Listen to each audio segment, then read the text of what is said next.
I don't want to talk about this. I know how dead my hair looks. This is my real hair, and I decided to bleach it over the weekend, and I'm surrounded by yes people who never try and talk me down, and now it's dead. Hey guys, and welcome back to My name is ChadChad. Not really. You may notice there's more of a distance between us than usual. That's because this is the new camera, the one with 4K, and for my mental well-being, I need to be as far away from you as possible. I usually do my videos on one or more content creators that are pretty well known and are doing something particularly noteworthy. But today we're gonna be looking at more of a TikTok category. I don't have children, I have younger siblings, and my older sister has 8 kids with 1 on the way, so she's had more than enough for both of us. I do not need to procreate. But needless to say, I have babysat plenty of times and been around parents long enough to understand what kind of content is usually deemed appropriate for them to watch. Now, you do have to be 13 to make a TikTok account, but as someone who just turned 98 as of my last Facebook birthday, I think we both know that that doesn't really matter. I liked how we did last week's video where I took y'all along with me as I went through people's videos, as opposed to doing all my research and then writing my notes. So we're gonna do that again this week and hop into the rabbit hole together. I don't even know it. You know it. To the stage. Throw it. Throwing that ass for days. We're going up, down. I ain't got no problem spending all my money. I don't know the words. This is the first video I pulled up to watch on their account.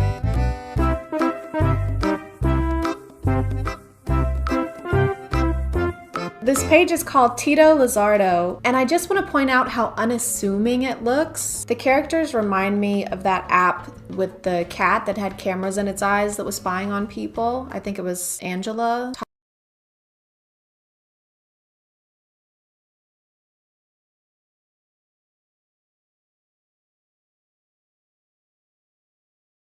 Cute, colorful, animated characters, and their original song is linked in their bio, which is on YouTube Kids. And the chapters, or whatever you call these new series things on TikTok, are titled stuff like having fun and friendship, which ironically is exactly what people say to me when I ask if we're a thing or not. All that to say, at first glance, this account is obviously for kids. So then what the f is this? Throw it, throwing that ass. I can't even tell what this character is. Like, this one is obviously a cat, and this one looks like a dinosaur with veneers and an inflated latex glove for hair.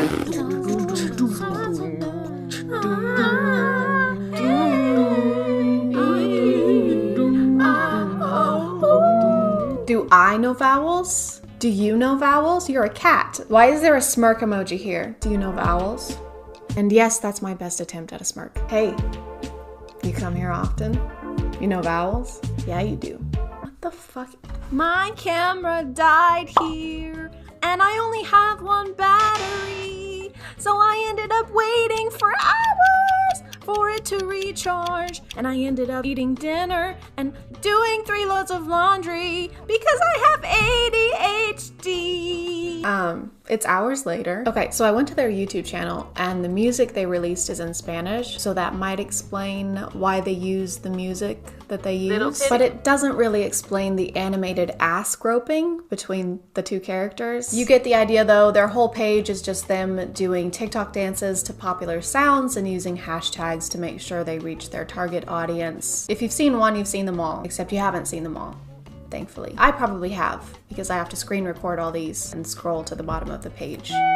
Their page led me to this one, which is mostly a toy review channel, except almost every video is an ad read. See this fun video? Well, what if I told you we could make it better with the Funimate app? Actually, they're not ad reads. You know how in toy commercials or websites targeted towards kids, they'll have some kind of disclaimer like ask a parent for help, or make sure to have a parent or a legal guardian around when downloading this app or going to this website. Fuck that. What is this? The Middle Ages? No, we're gonna show the kids step by step how to download and then make purchases within the app. I want a new doll! Well, I've got just the app for that. First you click on shop. Let's find the doll! I want this one! Let's see what it looks like in real life. We do this by pressing grab AR. It looks like so much fun. Let's buy it. We do that by pressing view details and then just buy product. So they can do it by themselves. No supervision needed. So Gabby's sitting just right there. We're gonna prank her.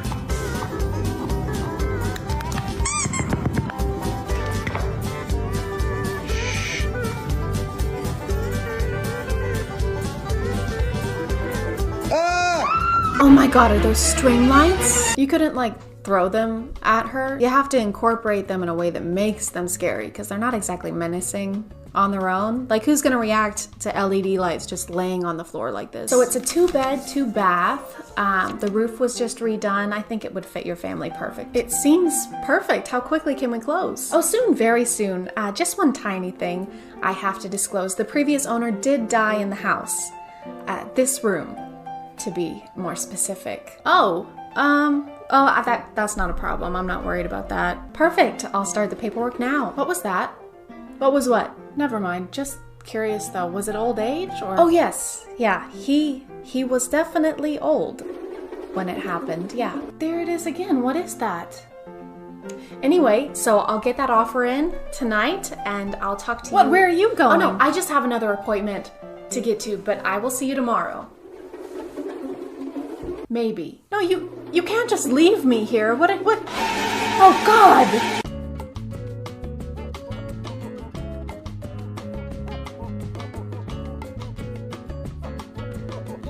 It's time to prank my girlfriend with a legendary poo prank with not one, but 2 poos. So, all we need for this is 2 of these disgusting poos, some barbecue sauce, and let's not forget about the toilet. We'll start by placing the first poo on the toilet because we didn't make it. Then the second poo is gonna go up in this door. To make it extra realistic, we have to put barbecue sauce everywhere.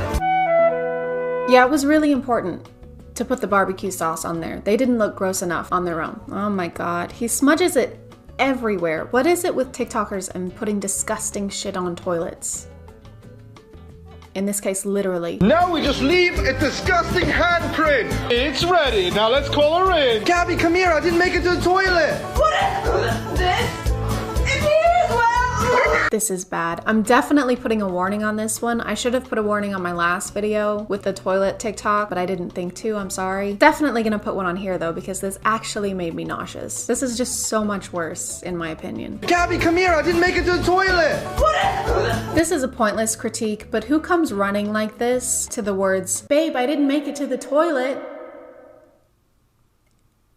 And what do you want me to do about it? You're on your own. I'm not going in there. I might throw cleaning supplies at you from across the room before I leave, but that's only if I'm feeling generous that day. Oh, no. This laugh sound from TikTok, this one, Oh, no. triggers my fight or flight response. Every time I hear it, my entire body winces in emotional pain. You can always tell how unfunny a TikTok is gonna be when you hear this sound. So my girlfriend's been really sad lately, and I wanted to do something extraordinary for her, and it's right behind this door. But before I show you what's behind the door, let's go get her so we can see what's behind the door together. And so I grabbed her hand and led her to the stairway up to the door. All she had to do was climb. Gabby, be careful! There's LED lights on the stairs. No wonder she's been sad. She lives in constant terror. Across the hallway, and there she was, right in front of the door.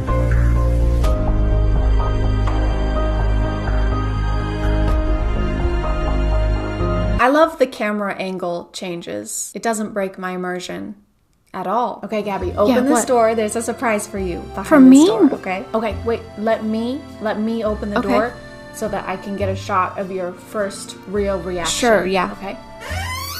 I just saw everything in there. What do you mean? I mean, I just saw everything in the surprise. I just saw the surprise. Yeah, Gabby, you help me set it up. Now get in there and act like our relationship is perfect for clout. It's just strange to me how literally anyone can up and decide they want to make content for kids online. Most of the people I make my videos on do have a younger audience, but these people are actually marketing themselves exclusively to children. Like they aren't making content that can be argued that it's for any other audience. What is she doing? Gabby, what are you doing?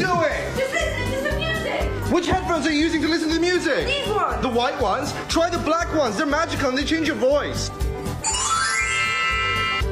Here. I want to sound like Charlie D'Amelio. Good morning, it's Charlie, and I decided I'm going to be vlogging today. You want headphones that sound so good that they make you sound like anything you want? Go on our profile, click this link here, and use code 15GabbyFaye to get an incredible discount. There's definitely a disconnect, I think, between the older generations and these newer social media apps like TikTok. My parents are technically baby boomers, and they had my little brother when they were in their 50s, so it'll be hard sometimes for them to see like animated characters and cutesy animals and see anything other than something that's been made for kids. I have another brother who is one of the most reckless, irresponsible people I know, and he has a TikTok account. The thought that he could tomorrow decide that he's gonna start making content towards kids and make money off of it is a nightmare. I'm not saying he would do anything creepy, but would he teach a bunch of 9-year-olds how to make a firework out of a red Solo cup and a tampon? Yeah. Yes, he would. Should he be able to do that? Probably not. I can't handle watching any more of this stuff today, so I'm gonna call it there. Thank you for subscribing, and if you are still here, thank you so much for watching. I appreciate you clicking on my video out of all the videos that are on here, and I'll see you next time. Okay, bye.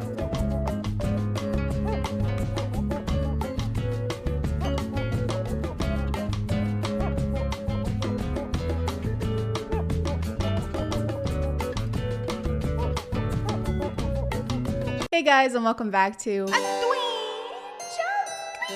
My name is ChadChad. Today I'm gonna be watching the After series because I hate myself and you guys told me to do it. Thanks guys, really appreciate it. I think that I watched one YouTube video on the first one, which came out in 2019, and now in 2021, 3 years later, there's already 2 more, which is an exponential rate for movies to be produced. I don't know who's behind that.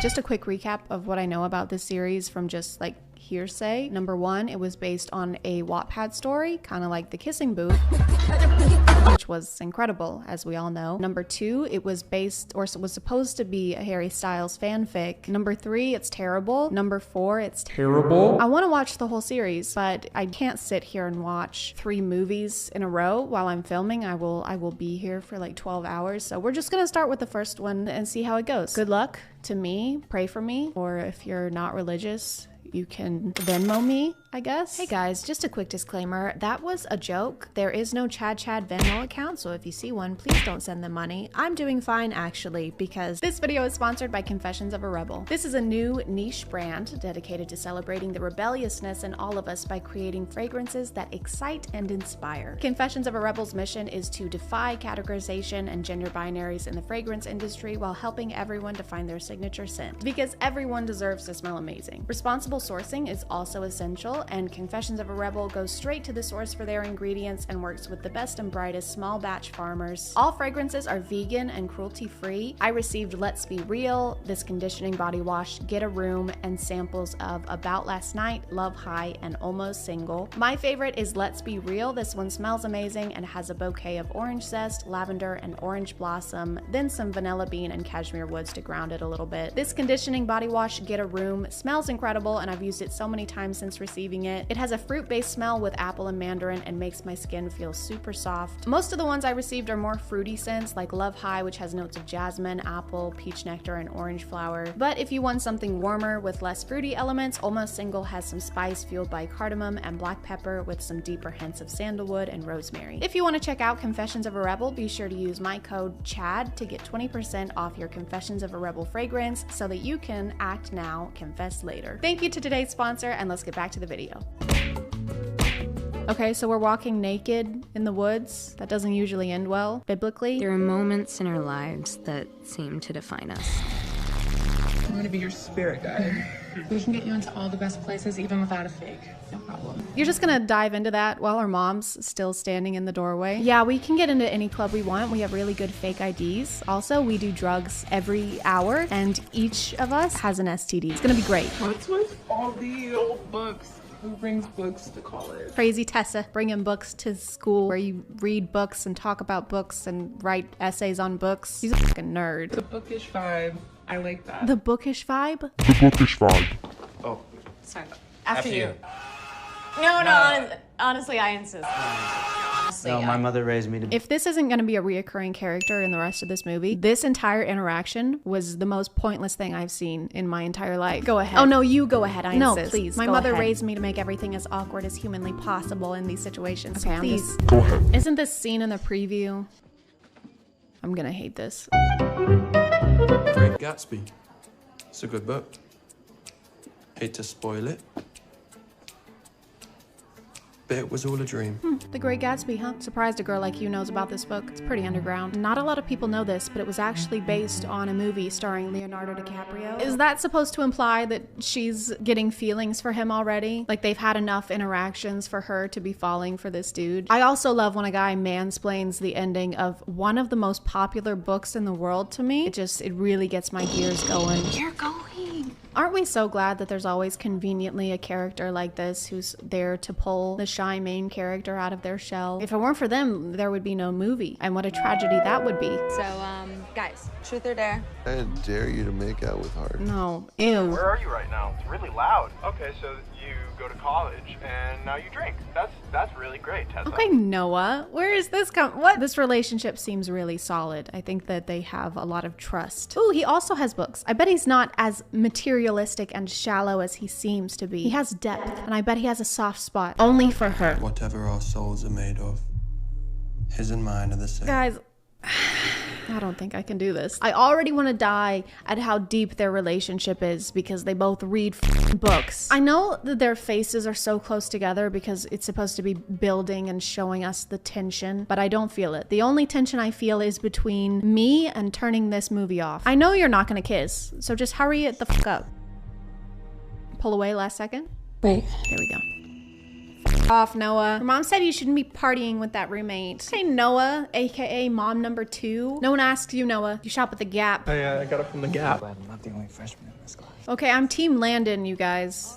Noah, Hardin. I'm team Landon. They're both freshmen, and he's not a total prick. I want to show you something. I think that it's better if we keep our distance. Something tells me that she's gonna go. It's always a good idea to get into cars with people you barely know, especially when they're mean to you. Oh, and he's taking her to the woods. Tessa, he's taking you to woods. Can I ask you something? No. Can I show you something? No. This scene has been going on for years and nothing is happening. Oh my God, end it.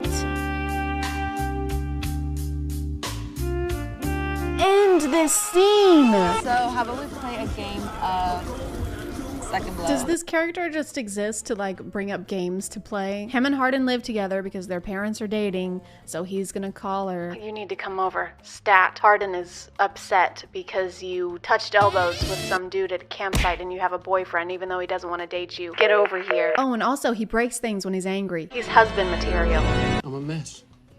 I think that we're both a mess. You are like the epitome of not mess. I mean, aside from being attracted to super toxic people and cheating on her boyfriend. You know what? Never mind.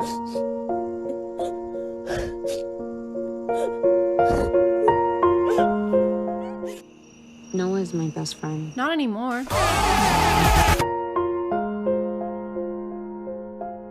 If I leave now,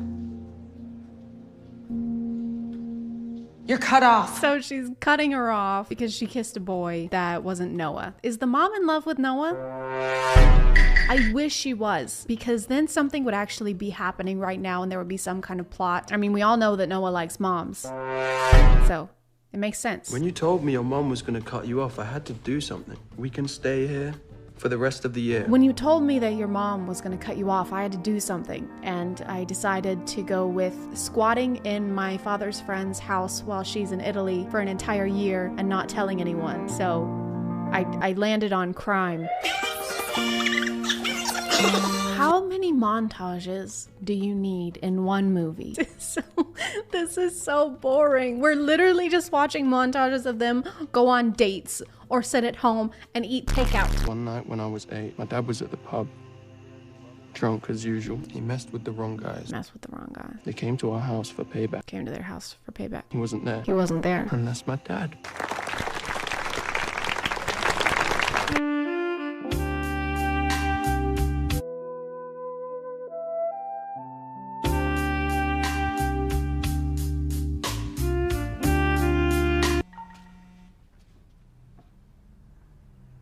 I need to go. What? Now? Jeez, just tell me where he is. Maybe he's at Blind Bob. Yeah, obviously, we know this. She read the text messages that said, meet me at Blind Bob's at 9. And then he was like, oh, I gotta go. I thought we were just assuming that that's where he was going. I'm Tessa, and this is 2 and 2. She can't put them together. Make her fall in love with me. And then I'll just turn it off. So it's way worse than I thought. His friends didn't dare him. He dared himself. So does that mean then that he broke her and Noah up on purpose? And as a result, made her lose her financial support while she's going to college? Very wholesome. Definitely someone that you should stay in a relationship with for 2 whole more movies. It's another sad montage. Do you want to be in a sad montage? Do you want to be in a sad montage too? Right here. There you go. Okay, look up here. Look up there. Beautiful. You did amazing. You were made for the camera. Tessa and Hardin aren't talking, obviously, so we just get another sad montage of the 2 of them separately, but thinking back on the times that they had together, which even though we just saw all those moments in the movie and they were painful and boring back then, we have to watch them a second time in the form of a sad montage, just in case we missed it the first time. Miss Young, this is what Hardin turned in. I think it was actually written more for you than it was for me. I just know that this letter is gonna be super cliche and make me want to rip my face off. Let me try and guess what kind of essay Hardin would write with Tessa in mind, okay? I think it would start with Tessa. That's it. It just says Tessa in Times New Roman font. And the teacher was like, this is an astounding statement on the solidarity of the human mind and how it can so easily become fixated on Tessa. A+. I like how she only hangs out with Landon whenever she and Hardin are not currently speaking. I think it's really cool and fair how they are only friends when it benefits Tessa. You once asked who I loved most in this world. And it's still me. But you come in at a close second. The plot is just how they aren't having sex, and then they are having sex, and then they go back to not having sex, and then these little scenes are sprinkled in between where they talk to meaningless characters about how they are or are not having sex. After my ass. So let me know in the comments if you want to see the next one, but I'm gonna call it there. Thank you for subscribing, and if you are still here, thank you so much for watching. I appreciate you clicking on my video out of all the videos that are on here, and I'll see you next time. Okay, bye.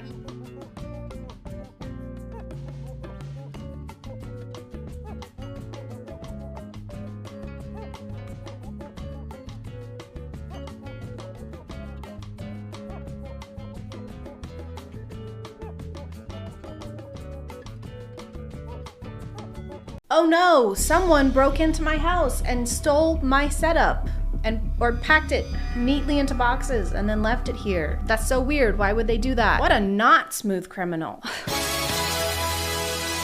Hey guys, and welcome back to My name is ChadChad. Not really. And I moved, then I got super sick, but then I felt better and everything was great. Just kidding, I got sick again and it was worse than before. But I'm actually really happy about it because it gave me time to explore the magical, literally magical side of TikTok known as fairy talk. Not the kind of fairy that gets stuck in the Suez Canal, but the type of fairy that dies if you ever say you don't believe in them. Kind of a little dramatic, honestly. You don't ever see any other mythical creatures doing that. Oh my god, is that Bigfoot? No, it can't be. I don't believe in Bigfoot. What's happening?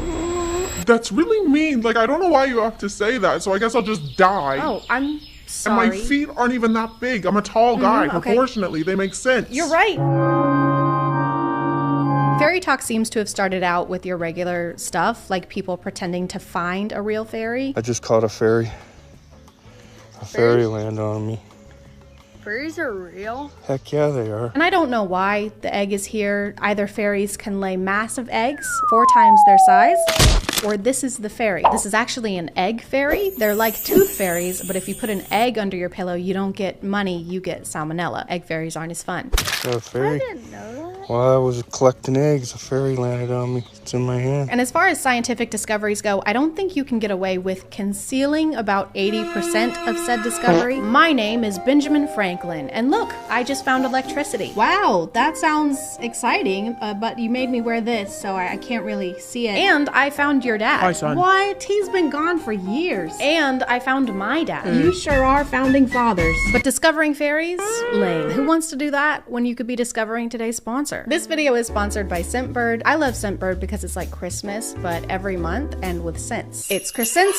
Scentbird is a monthly subscription service that lets you try out new fragrances for a fraction of the money you would spend on a full bottle. It's also a great option if you aren't really sure what type of scents you like. You can take a quick quiz on Scentbird's website, and based on your answers, they'll help you find the perfect fit for you. You can pick your fragrances every month from a huge selection, including brands like Prada and Gucci, with perfumes, colognes, and a lot of unisex options as well. This month I got Midnight Silhouette by Christian Soriano and Bite Me by Confessions of a Rebel. This one is a citrusy, zesty scent with pomelo and red salt. It kind of reminds me of a beach day. It just smells fun and summery. Then this one is more sweet and full of florals with vanilla orchid and jasmine. This one smells like you're taking a fancy bath in a fancy clawfoot tub that you can afford because you saved so much money using Scentbird. If you want to check them out, just click the link in my description and be sure to use code CHAD3 for 55% off your first month at Scentbird. Thank you to Scentbird for sponsoring today, and let's get back to the video.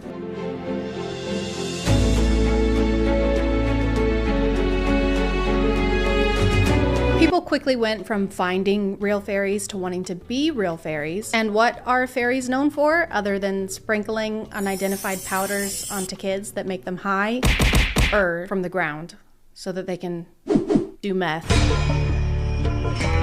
Fairies are known for flying.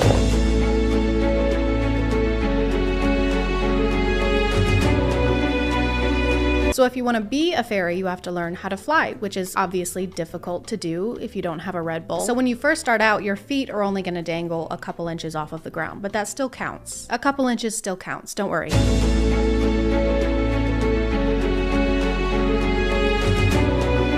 It actually takes 2 years to learn how to fly any higher than a few inches. And that's a long time to learn how to do something that Kylie Jenner does every day for like 3 minutes at the small cost of $70 million in the future of our children. But I guess some people got a head start on their fly training because some of them can fly over entire forests or neighborhoods, which is very impressive and borders on having to check in with air traffic control. Runway 7, you are clear for takeoff. Copy that. Wait, hold on. There's a ferry crossing the road. The guy opens his door and gets shot, and you think that of me? Now I am the one who...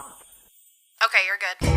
The world building doesn't just stop at flying though, because some fairies can also have... If you grow poison ivy in your hand, do you get poison ivy, or can you go around shaking hands at a pro-life rally? And no, it's not bioterrorism. When you agree to shake someone's hand, you agree to the consequences. Just don't shake hands until you get married.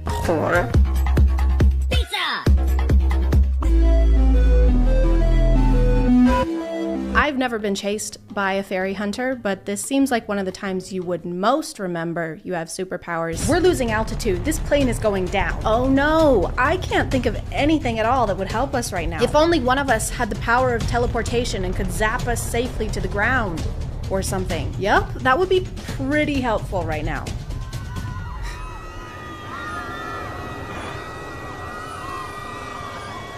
Oh, I just remembered I can... There aren't just fairy accounts or accounts teaching you how to become a fairy. There are also accounts that belong to the actual fairy hunters. Let's make a fairy trap. Dragon snot. Poison. Shark blood. Sugar. Let's leave it out and come back tonight. There are hunter accounts and they just trap and end fairies.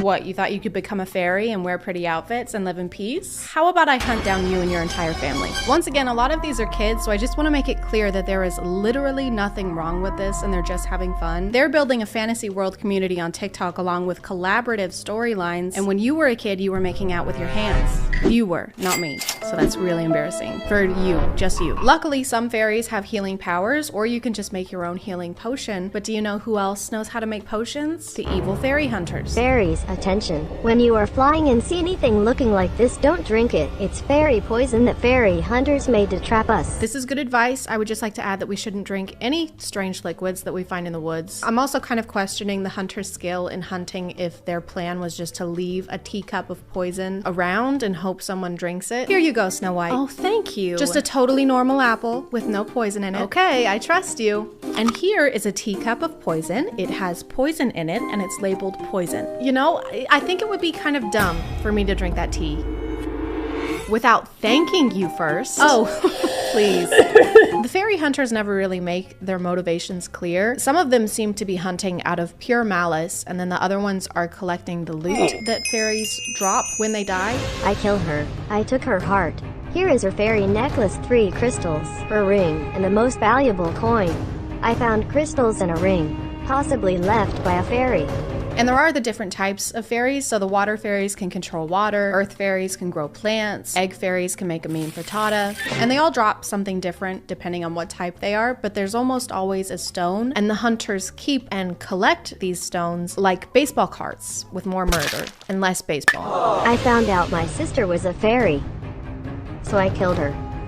She was sleeping, so I was quiet. I took a knife. She was a rare earth fairy. I do feel like there are other ways to collect stones, maybe that involve less bloodshed. There's all those nice people on TikTok lives that scoop up bucketfuls of stones out of rice for only $39.99. And that is kind of expensive. And shipping does take 30 plus days. And I might be Team Hunter now. The fairies finally have had enough, okay? The fairy hunters are being dicks. They're teaming up on them for seemingly no reason. I still don't really have a definitive answer on that. So it was time to go to war. There's a fairy draft, there's war uniforms. A date is decided upon, May the 13th, during which the war will commence and go out on war. I guess it was mutually agreed on, which was very accommodating on both their parts. What about July? No, that's not soon enough. May the 12th? Can't. I have a chiropractor appointment. Pull the wing. Okay, what about May the 13th? That sounds great. I'll see you then. Okay, kill you later. What was that? Oh, sorry. I said I'm gonna kill you later. So I was walking around until I found a fairy. I had to collect her crystal and her ring. Then I had to clean the evidence. It may seem like fairies would have the upper hand because they have a bunch of supernatural powers. Instead of just beating their enemies black and blue, they keep arguing on if they should make them black and blue, or pink, or blue, or make them pink, or make them blue. Or pink. Stop it! Then I had to clean the evidence. Fairy hunters may be kind of mean, but you can't say they're not tidy. We love environmentally conscious killers. Mr. Bundy, do you recycle? God, of course I do. I'm not a monster. Get back in the trunk. Get back in Ted Bundy's trunk. Get in there. What? Get back in the trunk. Yeah. Sorry. Everything turned out okay because the fairies did win, probably because they had an actual cause, unlike the fairy hunters. What do we want? We gotta kill fairies. Stop. Why do we want it?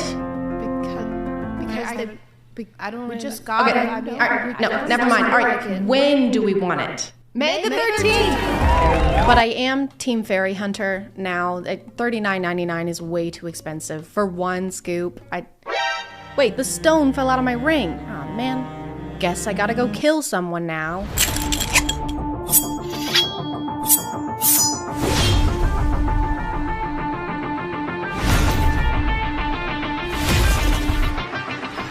My name is Tinklebell. I am a piss fairy. There are 4 types of fairies. There's earth, water, fire, and piss. And that's what I am. My fairy superpower is stream control. Like I've never peed on anyone on accident.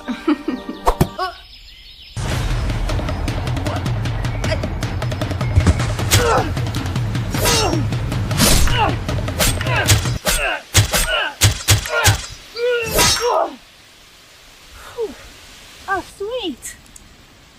Kidney stones.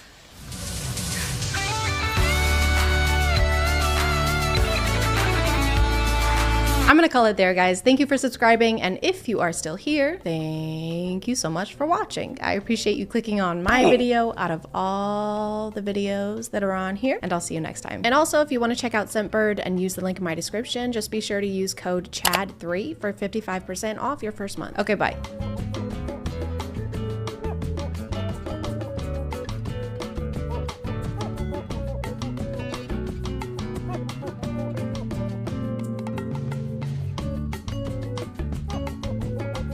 Hey guys, and welcome back to A Queen Show Queen. My name is ChadChad. Not really. And teachers have been up to some stuff recently. Some have been up to some really bad stuff, and then others have just been up to some stuff that's making people angry on TikTok. Hey, could you please put your phone away? I've already asked you once. Not that that's necessarily a difficult thing to do. I've never had a teacher. Technically, I've never been into a school other than college. It's because I was so brilliant and smart and incredible that I didn't have to. I just popped out of the womb and went straight to college.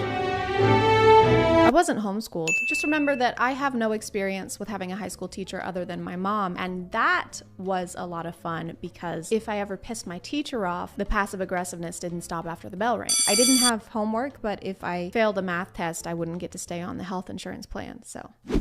Pros and cons. And while we're talking about pros, this video is sponsored by Scentbird. Christmas is right around the corner, so why not give your loved ones a gift that keeps giving all year round? Scentbird is a monthly subscription service that lets you try fragrances from over 600 brands. You or your recipient can choose a new designer perfume or cologne to try every month with plenty of unisex options also. Each fragrance comes with a 30-day supply, so you or your loved one can try it out without having to pay the price for a full bottle. Just choose between a 3, 6, or 12-month subscription, and Scentbird will send it to the recipient's email address. Or if you're looking for more of a one-time gift, Scentbird also offers perfume and cologne sets filled with scents from top brands like Gucci, Dolce, and lots more. Whether you're treating yourself or a loved one, you can try high-end fragrances for only $16 a month, or if you use my code CHAD2, it's only $11 for the first month. I got 3 more scents this month, and I'm a huge fan of the color scheme. This one is Belle by Tocca, and it's a citrus blend that also makes you smell like you just took a bath in flowers. This is La Femme Intense by Prada, and it's more of a woody, elegant scent with just a touch of floral in there. It smells like something you would wear on a mysterious late night date to make everything more sophisticated. This one you can probably tell is my favorite from this month because of how much is left in there. It's called Sugarful by Michael Germain, and I've been spraying it way too much because I can't get enough of it and keep getting compliments. But that being said, I still haven't even used half the vial, so there's plenty of product in these. Scentbird vials are actually 8 times bigger than regular samples you would get at the store. This one smells sweet, like a mix of strawberry and cotton candy, but also has some sandalwood to balance it all out. This is definitely my favorite, and I'll actually be buying the full bottle of Sugarful because it's amazing. Scentbird is a flexible subscription, so if you need to skip a month or anything, there are no penalties. Plus, they are now available in Canada too, so if you want to try Scentbird out, be sure to use code CHAD2 to get 30% off your first month. Thank you to Scentbird for sponsoring today, and let's get back to the video. This teacher's account has had a lot of viral TikToks this week. You might have seen them. I've seen at least 3, plus stitches and duets. Fuck off. A lot of which were mostly not positive. Most of her videos that I've seen are in this format where she's like, this is how I would react if a student did XYZ. Pretty cut and dry, right? You might be thinking there's no way that this could go wrong, to the point that this teacher is having to turn off her comment sections and post multiple response videos. And if you are thinking that, no, you're wrong. Hey, could you please stop drawing on the desk? What? Oh, yeah, I'll stop. All right, class, open your books. Hey, didn't I just ask you to stop drawing on your desk? Here, use these, clean it up. What? Fine. So the student won't stop drawing on the desk, and she's annoyed by it, which makes sense. I mean, schools usually want to keep their property clean, I would assume, but the comments seem to have a different opinion. It comes off, just let them draw. Or let them draw, then have them clean it after. There are a lot of people saying that this is ridiculous and she should leave them alone because drawing on the desk helps with anxiety. I guess I could maybe see both sides to this. On the one hand, if it's just like an absent-minded scribble, if it's a pencil you're using and it comes off using these wipes, it doesn't seem like that big a deal. Unless what you're drawing isn't school appropriate. What are you drawing, Johnny? This? Oh, it's actually a massive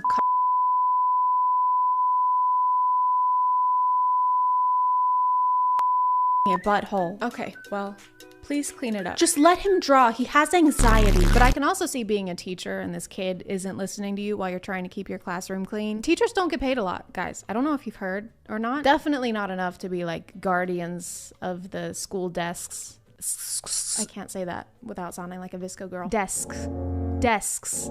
Like, is that in the job description for being a teacher? Must be able to teach kids 9 through 12, must make TikToks between class periods, and must personally ensure the safety and quality of all desks on school grounds with your life. Or you're fucking fired.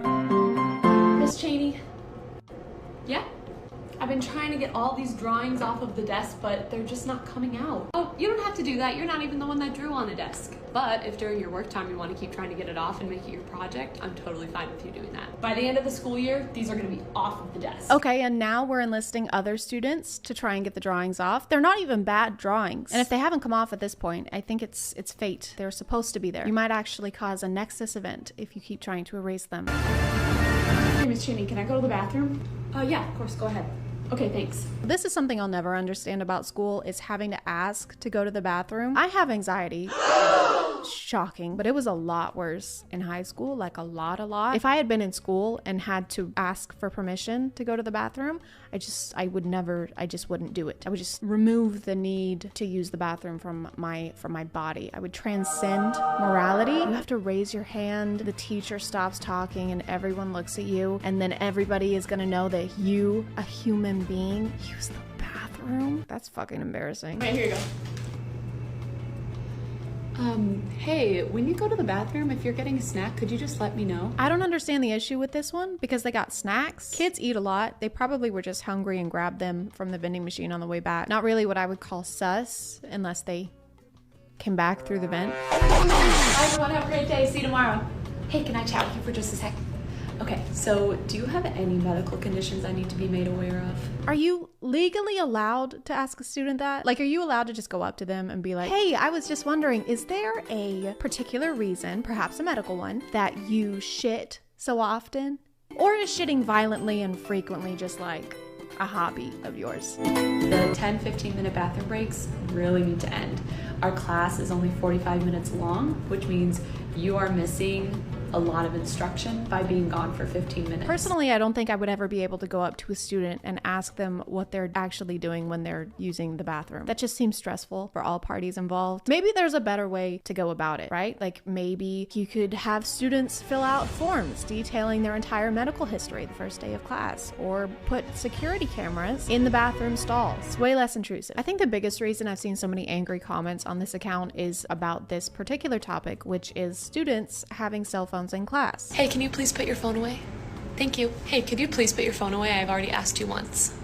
Thanks. Okay, here's the deal. I shouldn't have to ask you 3 times to put your phone away. I can see that you're playing a game. So you're gonna put your phone in the phone jail and it'll sit over there until the end of class when you can pick it up right before you leave. Sound good? Here you go. She had to turn off comments on this one, but I've even seen people go onto her other videos just to leave a comment about this one because it made them that angry. Again, I've never been to a high school class, but if you don't want your phone taken away, then maybe just don't be on it when the teacher looks at you. I mean, whenever I was sitting in class, I would check my phone, but you have to do it discreetly. So it just seems like this student is bad at being sneaky. Like, if you can't check your phone without your teacher busting you every time, you kind of deserve to have your phone taken away at that point. Just get better at being deceitful. It's the right thing to do. I teach high school and I think this policy is very fair. If they finish early or if I tell them that they can go on their phones, then they can go on their phones. Also, if we have long class periods, which some days we do, I'll work in like a 5-minute phone break for them to have a brain break. But if it's work time, if I'm speaking, or if they're taking a test, phones should be put away. I mean, yeah, of course you can't be on your phone during a test. Why is that even an argument? Hey, Sarah. What's up? We're taking a test, as you know, and I couldn't help but notice you have all the answers pulled up on your phone. Yeah? Yeah, so I'm gonna have to take that. Yeah, you can't take it. It's my property. Okay, well then I have to fail you. I'll draw on the desk. No, please. Sarah, okay, don't touch the desk, all right? I am so sorry. Just forget I said anything. No, please. I looked for forever on her page for the TikTok that started all this drama, and apparently it got deleted, so all I could find was this duet. Are you sure you don't want to put it in here? It's Yeah. just going to sit over there until the end of class and you can pick it up before you leave. No? Okay, so that's blatant disrespect towards me, your teacher. So I'm gonna call down to the office, an administrator will come down, they'll bring the school officer. The school officer? Is that like a security guard? So we're calling security because a student was watching TikToks in class. I mean, unless it's like during a test and the student is refusing to get off of their phone. But still, why wouldn't you just fail them on the test and then tell the kids' parents that they're being a shithead? I think it's mostly the delivery on this one. It's a little more intense and the comments are saying that it's condescending. My personal theory is just that a lot of people have had a similar experience to this with getting in trouble with a teacher, and the cadence of this video, so that's blatant disrespect towards me, your teacher, is sending them into what is known as the scientific response of fight, flight, or leave angry internet comments. She does other kinds of videos just generally talking about what it's like to work as a teacher. She also does what I ate for lunch today videos. She seems like a genuinely nice teacher who cares about teaching kids. I feel bad that she's having to turn off her comments, but I guess she had to make a follow-up for the desk drawing video because of the amount of negative comments on that one. All right, class, who can answer that? Hey, could you please not draw on your desk? I don't want it to stain the desk. Oh yeah, I'll stop. Dang, but... Hey, could you please not draw on the desk? Yeah, sorry, I know.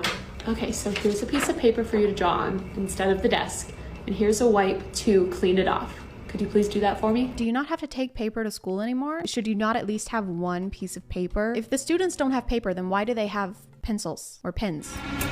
Doesn't add up. To combat the desk drawing, she might have to start collecting pens and pencils like she does cell phones before class. Hey, Sarah. Oh, hey, Teach. I couldn't help but notice that you've been using your pencil a lot during class, the pencil. So I'm just gonna have to ask that you put it in the pencil jail. No, put it in here. Okay. It's just gonna sit over there until the end of class. It'll be waiting for you. I think I'm good. Okay, so that's blatant disrespect towards me, your teacher. I'm gonna have to contact the FBI and saw off 2 of your limbs with this rusty machete.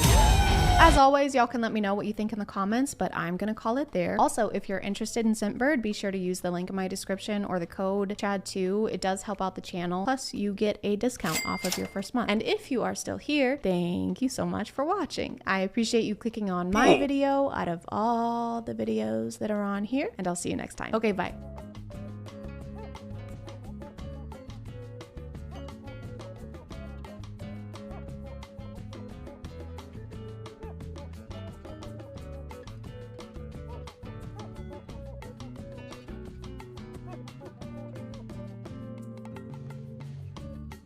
Hey feet, and welcome back to Atween Feet. My name is ChadChad. Not really.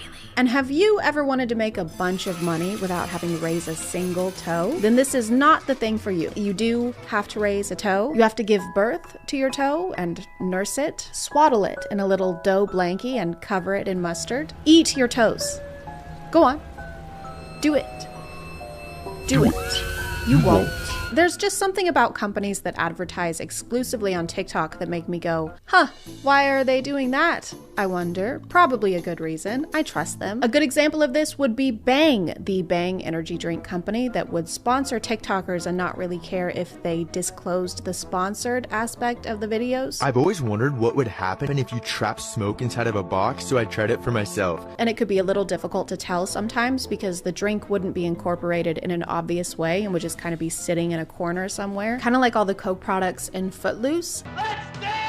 A terrible movie, by the way. I don't care if it's a classic. The pastor's daughter should have been the main character. She was already dancing before he showed up, and then she researched and wrote the argument that resolved the entire movie's conflict, and he got the credit for it. Kevin Bacon was basically a puppet in high-waisted jeans. Anyway, speaking of loose feet, today we're going to be taking a look at the website known as Feet Finder. YouTube, if you're listening, this is a website made for people to find their feet after they've misplaced them somehow, like in their airport luggage or in an Uber. No one is coming to the feet. The feet are coming to them because they were lost. But now they're found and covered in jizz. Feet Finder is a website where you can exchange photos of your grippers in exchange for legal tender, currency, Benjamin Franklin's. At least that's what their advertising wants you to believe. In reality, you can probably expect to see a lot more George Washingtons or Paul Bunyans. But what do I know? I haven't tried the service. I can't speak on how profitable it actually is, so we'd better consult some experts. So my girlfriend got dummy rich from Feet Finder.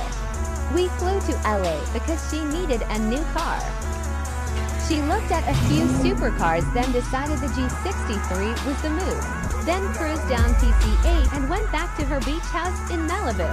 Setting aside the fact that this is not a car dealership, but a car rental place in LA, and this is more than likely an Airbnb that they're in, it's kind of a weird marketing strategy to take us on a tour and show us all the things that you can afford. They can't afford them, they're all rentals. And act like you can afford them because of this service you're promoting, but you have the money because they gave you the money and not because you made money by using the service. It's just that if Matthew McConaughey couldn't afford a Lincoln, I think it would change the messaging in those ads. They say perfection is not attainable. I guess they never owned a Lincoln. I know I haven't.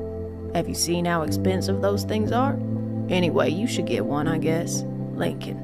LinkedIn. Find me on LinkedIn. I need a job. Alright. But if you want to find something that's lavish and affordable, you should check out today's sponsor. This video is sponsored by Raycon. Raycon's wireless earbuds, headphones, and speakers offer premium sound, a comfortable fit, and up to 54 hours of battery life. And if you're trying to get a head start on your holiday shopping, Raycons start at half the price of other premium brands and can be a good fit for anyone on your shopping list. If you aren't sure which Raycons to get for which person, they offer a holiday guide on their website to help you find the best fit for whoever you're shopping for, whether they're a gamer or a NASA pilot traveling through space and time to save all of humanity. Or you can knock out your shopping list in one fell swoop by using Raycon's holiday bundles and getting 30% off. The Everyday Duo bundle gets you 2 pairs of the Everyday earbuds, which come with spatial audio and 3 different sound profiles: balanced, pure, and bass. They also come with customizable gel tips that ensure a snug fit while working out, walking the dogs, or falling through a wormhole. If you want to check them out, just click the link in the description or go to buyraycon.com/ChadChad to get 20% off site-wide or 30% off holiday bundles. Thank you to Raycon for sponsoring today, and let's get back to the video. If you already have a mansion, which who doesn't, you can also use FeetFinder to pay off your student loans. So my first paycheck from FeetFinder just came in today, and we're gonna use $100K of it to pay off my roommate's student loans. Oh, what is this? Just student loans, bro. This is the only way you're allowed to pay off someone's student loans. Hey, so you mean a lot to me. Aww. And you've always supported me. Of course. So I wanted to show you some love in return and throw a leather bag at your head as hard as I can. You do that for me? FeetFinder came through, I got you. No way. What, from FeetFinder? Yeah. Yo. Yeah. Come downstairs. Come on, talk about it. Okay. What could that have been? Oh, no. Bro! Like a new whip? This is yours? All the money that you gave me? I blew it. Aw, man. Instead of paying off his student loans, he bought a car, van, truck thing. If the human centipede was made of Jeep Wranglers, that's what he bought. Imagine giving someone $100,000 and then they go out and buy a real life-sized Hot Wheels car. So the plot is a little convoluted, but they do manage to say the name of the website at least 5 times throughout the video. FeetFinder. If you make $100 grand using this website, that's incredible. Kudos to you. Kudos to your toes. Kudos. It's just kind of weird how they keep shouting out the website. Like, you don't usually shout out your employer every time you get paid. Just got my first check from the sperm bank. Oh, nice. Yeah, I'm thinking about getting the ugliest car imaginable. Wow, is that a good idea? I mean, yeah, the sperm bank's got me covered. Covered in what? Dude, what? Why are you like coming for me? But I'm not coming for you. I'm not trying to. You should be coming for the Rosewood Sperm Bank on 24th Street. Business hours 8 through 5, closed for all of November. Some of the promos have this fun little spin where the person making money from the website is using someone else's pictures. You coconut head, what is this? It's my paycheck for FeetFinder. Oh my god, I cannot believe you are uploading fake pictures on the internet. Mom, it's not mine, it's my brother's, your son's, you know? I take it when he's sleeping. If you don't want to use pictures of your own grippers, that's okay. Just use someone else's without their knowledge or consent, like a crime. Babe, what did you just say? You post my what on where? I just posted your feet pics. Why are you posting my feet pics on places? For money, babe. I don't know if there's any legislature that applies specifically to feet yet, but I'll get us started. Don't do this. Don't wear Crocs without socks. I know, controversial. And don't take your shoes off in public. I don't care how crunchy you are. If I see your toes out in Target, you are the target. I'll fucking kill you. For some reason in these videos, whenever the person whose pictures are being used without their knowledge, they're always okay with it once they find out it's making money. Mom, why is there a check in the post from FeetFinder with your name on it? Don't worry, you baboon face. It's your dad's feet. How much is that? You asking too many questions. Just keep sending me pics. 50-50? 50-50 what? Because it's fine to do morally ambiguous things, as long as you're making bank. If I steal your kidney. Hypothetically, this is just a hypothetical. As long as I sell it on the dark web and split the proceeds with you 50-50 or 70-30 or 97-3, you know what? We'll talk numbers once the anesthesia wears off.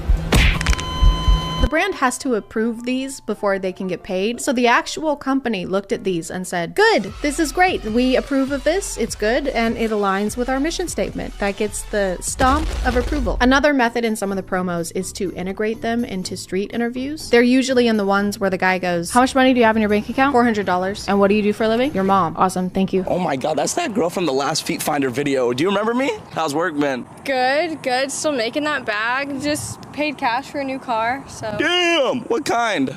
Alfa Romeo Giulia. Is that a Lady Gaga song? Alfa Romeo Giulia. I like to think he has no idea what kind of car that is, but he just has to pretend to be impressed. So what kind of car'd you get? An Ford Romeo Capulet Montague. Nice. What did it cost? Tragedy. Can I go for a ride? Gold digger status? Gold digger status? It sounds less like she's calling him a gold digger and more like she wants a status report. Gold digger, what's your status? At a beauty salon with a baby Louis Vuitton under my underarm, sir. Copy that. This one does at least disclose the sponsors, so kudos for that. Some of the other videos have entire storylines where Feet Finder is like the hero that swoops in to save the day.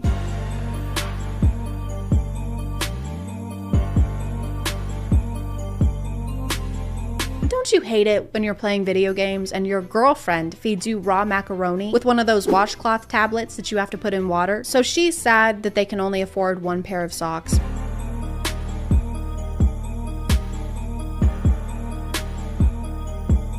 Because he keeps eating all of their socks on top of raw macaroni. When we say macaroni and cheese, the cheese is not supposed to come from between your toes. So he ate all their food, took her socks, and then when he sees her crying, he says, babe, I know what will solve your problems. A side hustle.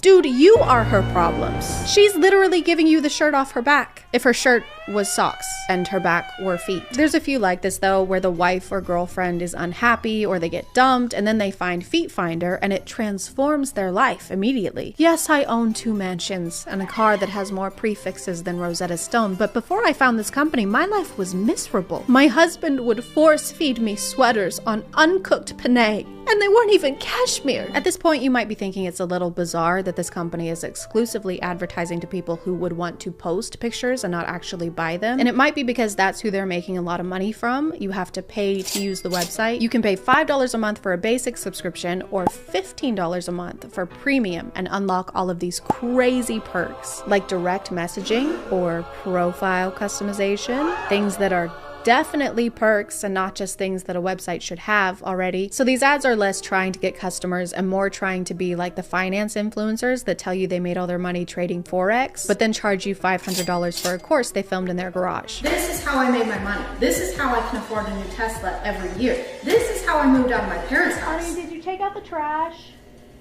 Honey? I don't make any money from making you pay me every month, okay? I give all the proceeds to charity. Dude, shut the f up! Charity, do not speak to your mother that way. Or maybe I'm being too harsh. I could have completely misunderstood their business model, and this is in fact a company that just wants to help people find their feet. I mean, I know what that's like. My name is Detective Chadlock Holmes, and I'm the best goddamn foot finder this side of the Mississippi. When it comes to finding feet, I am undefeatable. People always ask me, how do I be more like you? How do I become the world's greatest detective with the world's greatest hits? And I always tell them, you can't. I've been finding feet since I was 2 years old. I can sniff them out in a snowstorm. I can hear them coming a mile away. Platform Doc Martens, size 6.5, mid-calves. No, thigh highs. But it's not always glory and sleeping with the hottest people alive. Sometimes this job is tough, real tough. I'm sorry, ma'am. I was too late. Josiah! Why do I have to be so damn good at finding feet? No. I'm gonna call it there, guys. Thank you for subscribing, and if you are still here, thank you so much for watching. I appreciate you clicking on my video out of all the videos that are on here, and I'll see you next time. Okay, bye.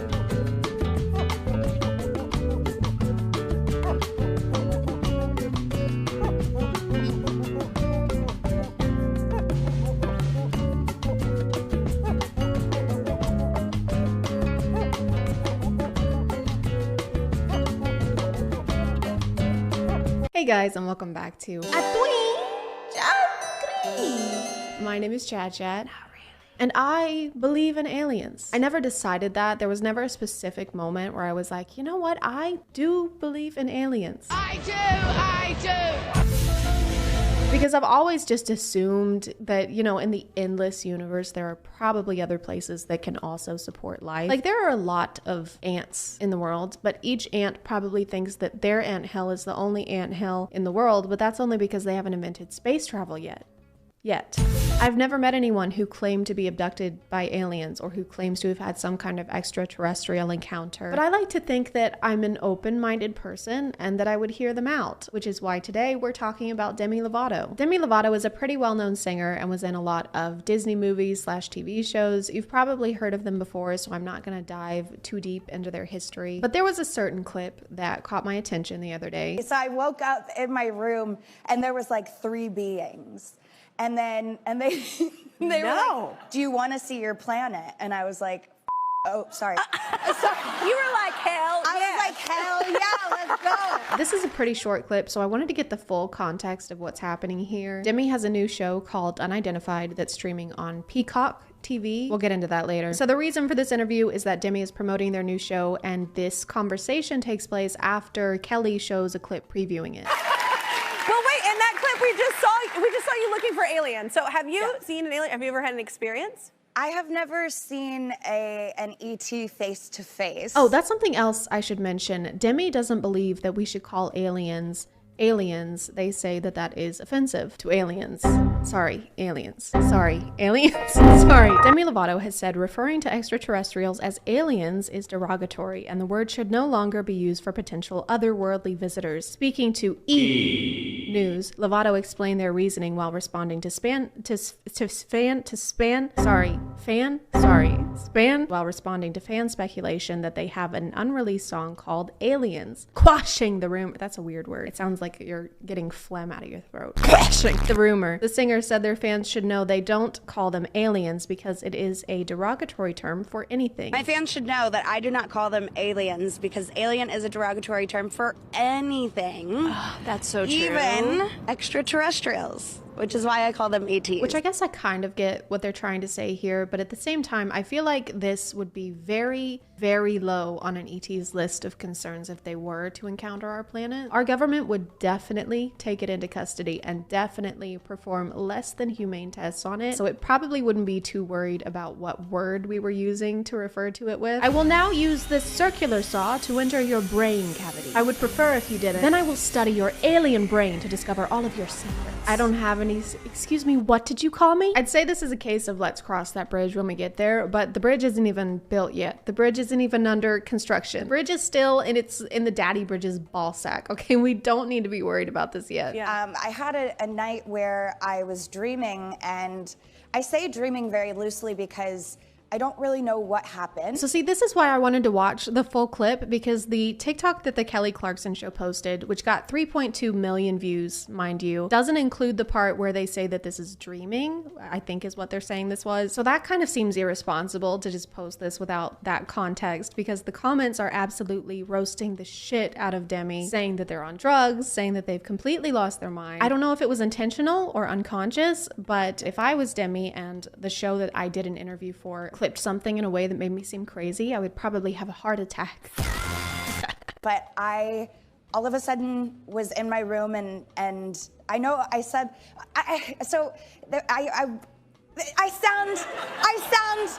like this is gonna sound so out there, but just bear with me. So I woke up in my room. They even cut out the part where Demi acknowledges how strange this sounds. Who is running this TikTok account? Joe Jonas? Joe, is that you? So I woke up in my room and there was like 3 beings. Us to the 3 beings?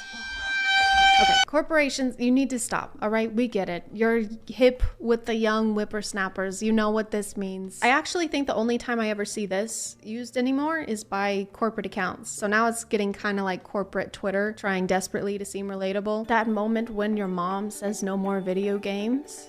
When your mom buys our chips that inflame your stomach lining. Bernard, you are 98 years old. Please retire. I'll stop working when I'm dead. Your left eye fell out again. Yeah.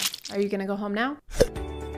You. Do you want to see your planet? And I was like, Oh, sorry. You were like, hell yeah. I was like, hell yeah, let's go. Why did the ETs visit you just to show you your own planet? They traveled millions and trillions of miles just to show you that. They'd ask if I wanted to see my own planet, and I'd be like, no, that's okay. I live here. I live here. I like whooshed out of my room and was like hovering over the planet, and then all of a sudden they're like, you want to see our planet? And I was like, hell yeah. Yeah. So then I whooshed to this like pink and purple planet that I've never seen. But Okay, so I Googled pink and purple planets after this just because I wanted to see if one actually exists, and it does. This one is called GJ504b, which is crazy because that's my brother's name too. It's 57 light years from Earth, is about the same size as Jupiter, and it's a gas planet. I doubt this was the home of the ETs that visited Demi just because it's literally made up of poisonous gas. I don't know, maybe they can survive the environment because they're also made of gas, like my brother. That's basically the end of the interesting part of this interview, but I wanted to check out the show if I could. It came out the end of September. I had this crazy experience that happened to me in Joshua Tree. Jesus Christ, why is the like ratio so bad? Can someone tell me what I'm missing? I don't remember. Like, why is Demi so disliked? Did they do something? Demi Lovato has apologized after starting a public feud with the Big Chill, a frozen yogurt shop in Los Angeles. Oh, it was the froyo. It was this bright light. It kind of moved in like these weird ways that a plane wouldn't move. I hate to be this person, but this doesn't look real. See how the stars keep moving after the camera stops moving? It just looks strange. Anyway, I'm sorry. I said I was gonna try and have an open mind, and I've been shitting on everything in this video. My goal is to find out what really happened. That looks like a gnat. That looks like a bird. What if extraterrestrials aren't traveling light years to visit us? What if they're already here waiting for us to reach out? So, like a ghost? Is that a spirit box? Don't you use that to try and talk to ghosts? So it kind of just looks like they're going to be doing a lot of stargazing and yoga? No, sorry, that's a singing bowl. Still don't see how that applies, really. It really looks like a ghost hunting show, but they just throw the word UFO in there every few minutes. UFO experiencer. Demi Lovato serenades extraterrestrial entities, as you do. Carmen? We just got here. Again, this seems like a ghost hunting contraption. Paranormal investigator, right there. So I guess we're just lumping ETs and ghosts together. I feel like those are vastly different categories. Like the concept of an alien show is interesting because I've never really seen that before, but this just looks and feels exactly like a ghost hunting show, and about 3.8 million of those already exist. They're like cop shows. I watched one episode of NCIS in 2013, and now I never have to watch one ever again. Have you seen anything like ETs here, or UFOs? Star people? So I guess we're asking the ghosts if they've seen aliens because the aliens, sorry, ETs, wouldn't be able to see them. So ghosts are like makeshift Ring cameras in this situation. From what I've seen, ghosts haven't been very open with us, like about what the afterlife is like or what they do in their ghostly spare time. So I just don't know if this is when they would decide to open up to us. What's your name? Were you murdered? Are you in this room with us right now? Have you seen aliens? Dude, yes. Okay, I was in the bathroom taking a ghost shit, right? Ask her if they're here, if there are star people here right now. Are there star people here right now?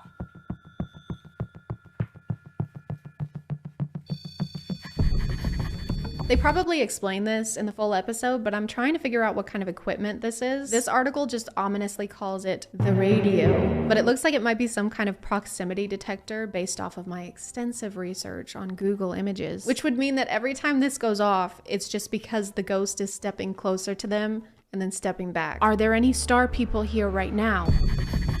Are you a star people? Carmen, are you a star person?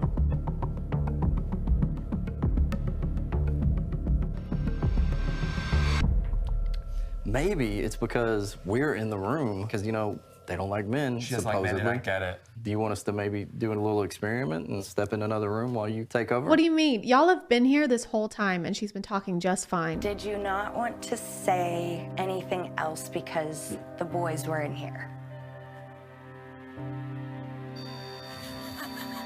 The ghost is not saying yes. She's saying, okay, I can clearly see them right there. They just turned around the corner. I may be a ghost, but I'm not f***ing blind.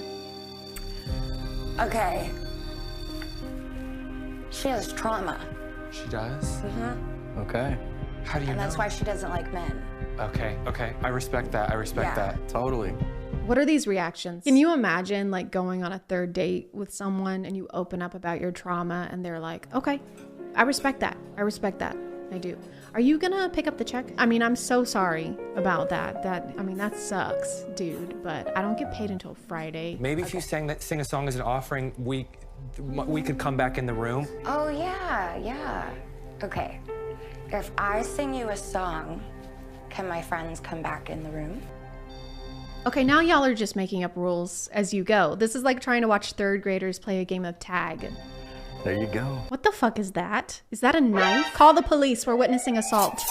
Demi proceeds to sing Skyscraper to an extraterrestrial ghost. They didn't really specify. And then bam, there's actually what appears to be another man in the doorway over there. So the singing transaction they just did is null and void. I personally would not watch this show. Based on the preview and the clips that I've seen, I would rate it a ghost shit out of 10. It seems very over exaggerated and kind of cliche. I guess the audience would be Demi fans. I don't really know who else it would appeal to. If you're wondering why there's no green screen edits in this video, it's because I ordered a new one because my current one is ass. I'm really trying to exert the least amount of energy possible into filming, kind of like the producers of this show. I'm gonna call it there, guys. Thank you for subscribing, and if you are still here, thank you so much for watching. I appreciate you clicking on my video out of all the videos that are on here, and I'll see you next time. Okay, bye.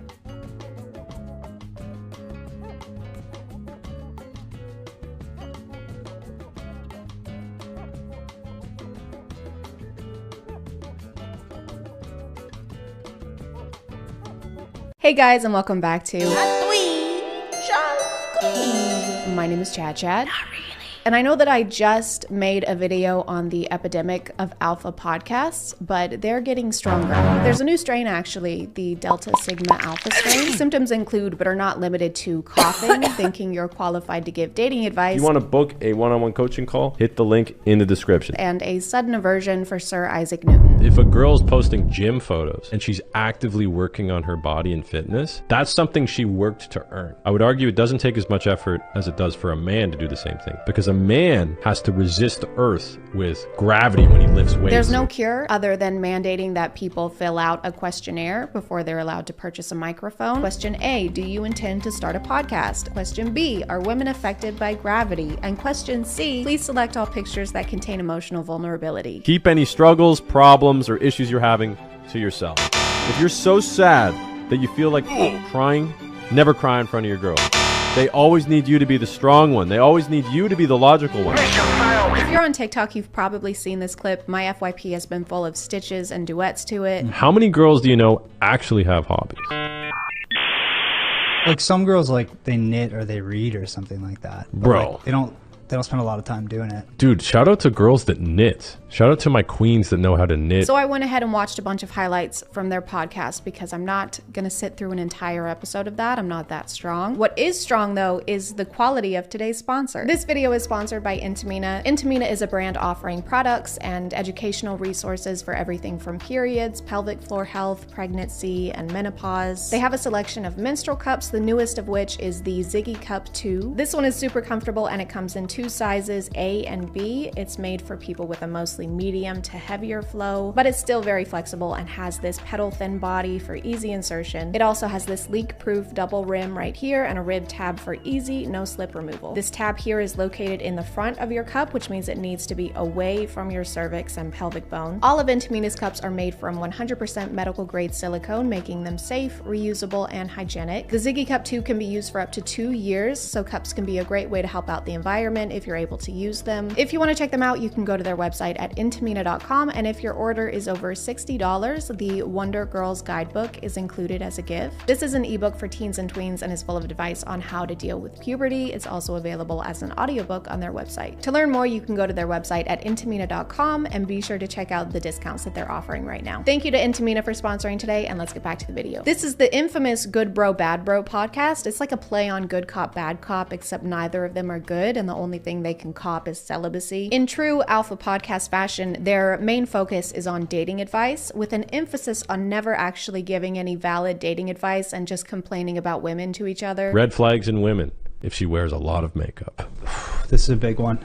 Yeah. This is a really big one. They don't have time to hang out with the boys. Social lives are for low-value men who aren't dedicated to the grind. But if the two of you sit at a table and record your conversations, you're basically entrepreneurs. That's why the ultimate thing you can do is turn your passion into a business. That's what we call an investment. Might as well make them honorary Kardashians because they get their asses up and work. Get your up and work. Since these videos went viral on TikTok, this guy has backtracked and told us all to relax, calm our because this was actually a social experiment. For whatever reason, the toxic feminists on TikTok love to throw your boy out of context and paint me as a evil, women-hating. You know, the experiment where you say dumbass things expecting most people to agree with you, and then once you start to get backlash, you're like, guys, calm down, Jesus. All of these are taken out of context. I'm gonna show you guys a TikTok that got a lot of heat. Basically, I gave instructions to my editor saying, yo, make these as polarizing as possible. I wanna trigger people, I wanna get crazy. Now, people take these clips out of context, of course, because of the way they were edited, and paint me as some kind of villain. But I did end up watching the entire episode, you know, for context, and it's worse with the context. What kind of a woman in 2022 doesn't enjoy baking? That is the least feminine thing you can do. Not cooking. I mean, are you even a woman? But maybe him saying that this was a social experiment is the real social experiment, and he has us lapping at those drip water dispenser things because we're all just his guinea pigs. If a girl on TikTok says it's, you know, patriarchy that a man and tell him to shut the fuck up. Women need to cook and clean. But who am I to question the inner workings of an alpha's mind, especially one with such ingenuity and a necklace made of ammo? So I will only be showing the clips taken directly from the podcast rather than from their TikTok page, just so that we have that context that we need. Like, what are your hobbies? Oh, I listen to music. I like to travel. You like to travel, eh? Who the f doesn't like to travel? Yeah. Come on. I like going to the beach too. Wow. You're right. I don't know a single woman who has a hobby. They're like Baymax, and they have a charging port. Whenever not in the presence of a man, they go into sleep mode and only wake up when you wave a Starbucks Frappuccino under their nose. Makeup is a hobby, but probably not according to our scientists. Content creation is a hobby. Fashion is a hobby. But I guess when you think the only hobbies that count are watching sports and doing keg stands, then yes, I guess women don't have hobbies. Okay, so let's break that down. Lipstick, right. Mascara, eyeline. So here's the thing with nails. I recently learned this. Girls will pay to have the nails shaped perfectly. It really seems like they've never had a conversation with a woman that they weren't trying to date or sleep with. Probably not even their own mother. So what does your mom like to do? Oh, she's a lawyer. No, I mean, like, what does she like to do in her free time? Oh, cook me dinner, do my laundry. Aren't you in college? Kiss my boo-boos. You're a senior. Kiss my ouchie whittle boo-boos. It's really important in alpha podcasts, alpha social experiments, to have more than one alpha, because you have to have the one doing all the talking, you know, spewing all the nonsense, and then you have to have the other one for the sole purpose of sitting there and going, yeah, right, it's true. Who? No. Yeah, that's a fact. Yeah, that's true. Right? Yeah, right. And that doesn't mean that one is more important than the other, okay? They both have equally valuable roles to play. It is a major red flag when a girl frequently posts photos on Instagram with the sole purpose being for male attention. Swimsuit photos, body photos, selfies. You mean pictures like this? This is about 50% of your skin. I'd say that's pretty revealing. If you're posting a photo for yourself, then the photo's never posted. If I take a photo for myself, that photo doesn't get posted online. Did you post this for yourself, or was this for the boys? You know that angle too, where they're on the angle? Sorry, ladies, but this is the only acceptable pose. Your elbows touch your sides. You're a slut. They go on a rant about how much money women waste on cosmetics, like their hair or makeup. And Minion actually explains to us how women get their nails done. Some girls, bro, I saw a video on TikTok. This is mind-blowing stuff. They have a fake nail, and they shove it under like the cuticle of their nail, like a ½ inch deep under their fucking skin. And this was a running joke on TikTok for a while, where people would take the fake nails and stick them into the hands that nail techs will practice with. They're shoving like plastic under their freaking skin. But you totally got us. We undergo saw levels of torture just to have pretty nails. Do you want to play a game? No. You must choose the coffin. No, not a coffin. The stiletto. No, not a knife. Or the almond. Like the nut? I have acrylic or gel. Why would you wear makeup when you could get your body looking nice and tight, right? The tissues with like makeup on it, that like the garbage can's like overflowing, there's some on the ground, like Q-tips on the ground. Shout out to the environment getting nuked by girls wiping their makeup off every day. Damn, dude. Did makeup like murder and eat his entire family? I've never seen someone get so upset over eyeliner. If she wants to conceal a pimple, red flag. If she single-handedly destroys the environment by using makeup wipes, red flag. If she takes a piece of fabric and that piece of fabric is rectangular and that rectangular piece of fabric is red, that's a red flag. Looking at this guy's Instagram account, it seems like he's tried almost every type of content at some point to try and get some sort of internet clout. Street interviews, dating coach / pickup artist, and my personal favorite, pranks. Of course, pranks. We're gonna be in here somehow. What's your name? Ishika. Ishika. Holy shit. That's a wild name. Do you like Big Macs? I would definitely buy you a Big Mac, Ishika. Thanks. Okay, thanks. Yeah. I gotta go meet some buddies, but yeah, you can take my number. Okay. Hey, what's your name? It's a dumbass name. Do you like McDonald's? Anyway, you can take my number, because you're a lucky gal with a f***ed up name. Okay, yeah, gotta get the phone out. Okay.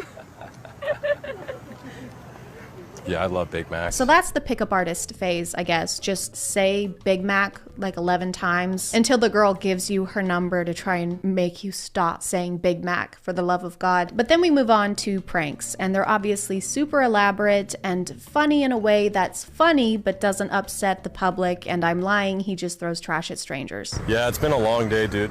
I'm exhausted. So, just gonna have a little nappy poo on the ground. Sorry, dude, I'm on the phone. Yeah, sorry, somebody's just being rude to me there. But, yeah, I was just, what's that? Straighten it? What? What's wrong, man? What's going on?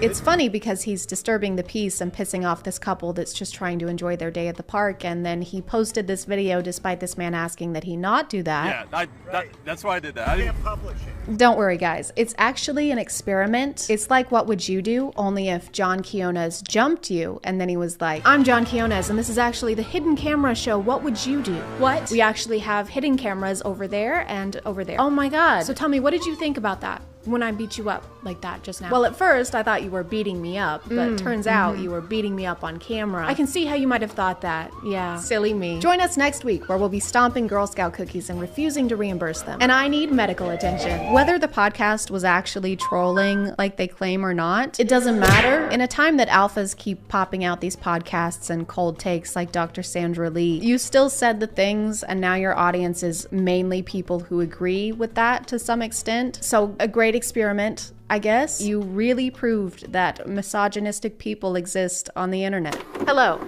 my name is Jack Fart.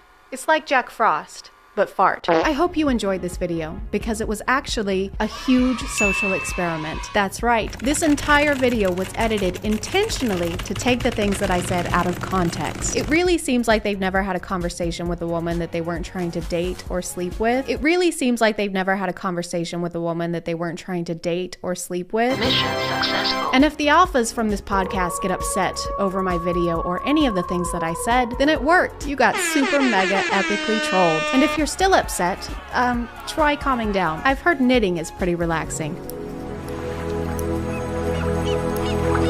Oops, I'm on my last 10%. Join us next time for... As long as I say it's a joke afterwards, then I can't be held responsible for my actions.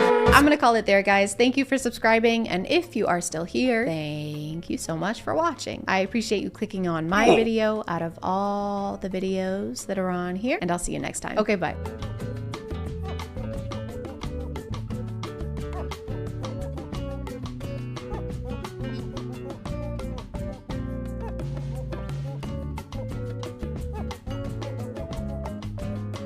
Hey guys, and welcome back to A Twinge of Cringe. My name is ChadChad, not really. And today we are not going to be talking about a TikToker. I know.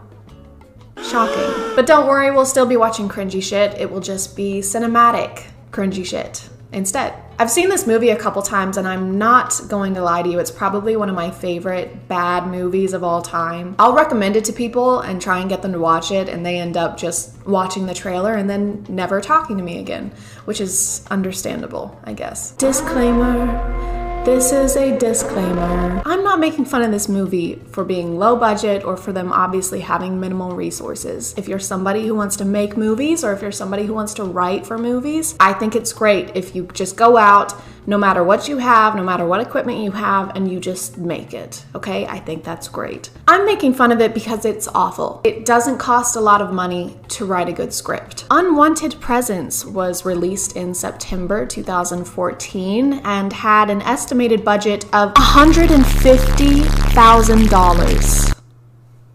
You may not understand now, but if you watch this video through and through, you'll be asking the same question I am right now, which is, where the fuck did that money go? This is a Christian horror movie, which means that they wanted to make a horror movie minus the secularism, minus the gore, and minus the horror. Starting out, they set up the history of this home with a scene of this woman having a really rough time. She gets made fun of by some middle schoolers. So you know how in horror movies they have the prelude, right? They have a scene that shows like the horrifying thing that happened in this house to make it haunted, or you know, the house that's being featured in a horror movie. Then we skip to the new family and they're happy and they're excited to start their new chapter. This movie takes a little bit of a different approach. And by different approach, I mean they thought for some reason that it would be necessary to show us every legal action and step that is taken between the space of the horrifying event taking place and the new people moving into the house. They show her workplace trying to find her. The realtor, for some reason, hires a regular cleaning crew, Magnum Cleaning. There's a joke there. I just don't feel like putting two and two together right now. Condoms. Ha ha ha ha ha ha. Hi guys. Hi, how are you? At 15 minutes into the movie, we finally meet our main character. Her name is Lindsay. I don't know her last name and I am not going to rewatch this movie to find out. Now, have you seen our new boss? No, have you? Yes, and she was very nice to me and she's gorgeous. Oh my God, no way. And I can't wait to have a professional relationship with her. Then Lindsay wants to have so much planning that I'm surprised the ghost didn't call Lindsay up to schedule a time before it started haunting her. Hey Lindsay, it's me. Your girl, the ghost. I was just wondering what your schedule was looking like for Tuesday, around 6 o'clock. Oh, you kill me. Well, no, you can't kill me because I'm already dead because I'm a ghost, but okay. All right, I'll see you then. Okay. Everyone goes to the housewarming, and while they're there, the ghost TP bathroom is the most considerate choice, but Lindsay refuses to leave on the cliche, baseless argument of, I won't leave, this is my house, and I'm not gonna leave my house. So she stays. So move or coexist in the house with this ghost for the rest of her days. Get this stuff set up so we can order some food. So yeah, their purpose is to be awful so that Lindsay has to call this wife and husband duo who are Christian ministers. So here it is a synonym for finale. Sorry, I just felt like I needed to define that in case the minister's wife was watching this. But anyway, the end, the finale, and it's gone. Lindsay gets saved spiritually of her own accord entirely. The minister does threaten that the spirit will come back and torment her if she doesn't devote her life to God, but other than that, it was completely her choice. Hi, Mrs. Jones. Thank you for coming.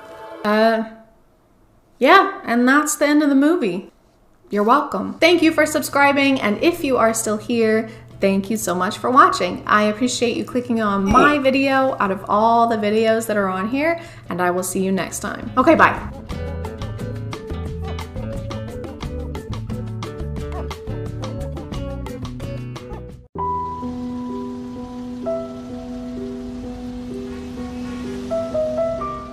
please don't do this. We were meant to be together. You need to accept that this is over, John. I'm sending the papers to your lawyer tomorrow. Hey! Hey, you two! Is that man talking to us? Yeah, no, you! I don't think Yes, so. I am It's talking pretty to you. obvious we're in the middle of something. It would be pretty rude to just come up here. I don't care.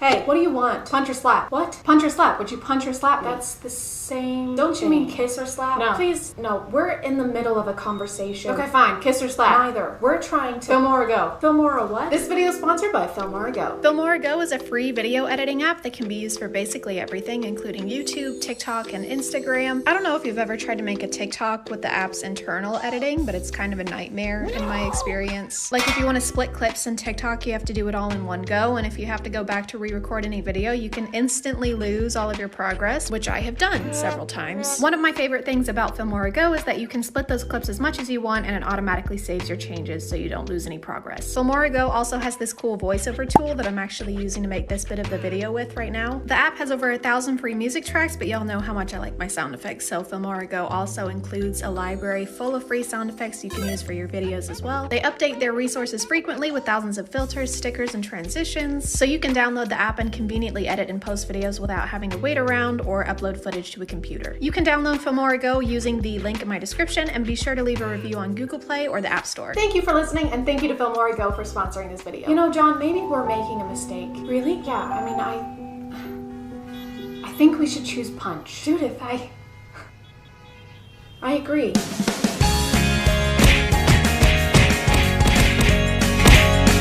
Hey guys, and welcome back to My name is ChadChad. Not really. And can we please cancel the internet genre of random street interviews? I'm gonna die. How can you die when you're dead? Goodbye. Actually, I take that back. Street interviews, when done right, can be funny. Billy on the Street, for example, makes me laugh every time I see a clip of it. And I walked out of it at the end, and I said, this is no good. That has a production team and an actually funny host. When regular dudes, because let's face it, they're almost entirely dudes, grab their iPhone 5 mics and their backpacks of misogyny and try to interview mostly women who are trying to go about their regular days, that's where I begin to take issue. If you've been looking for a TikTok page where someone with the charisma of a newborn calf asks people pointless and often insulting questions, then great. You're gonna love this one. Can I date your friend? Yes. Are you Adele? No. I'm sorry. Oh. You would think with the amount of people doing videos like this and the volume of videos like this that exist, that they would get somewhat less awkward, but no, they don't. She's only into DILF, sorry mate. Oh, DILF? Yeah, she's only into DILFs. Yeah. Do you have a kid?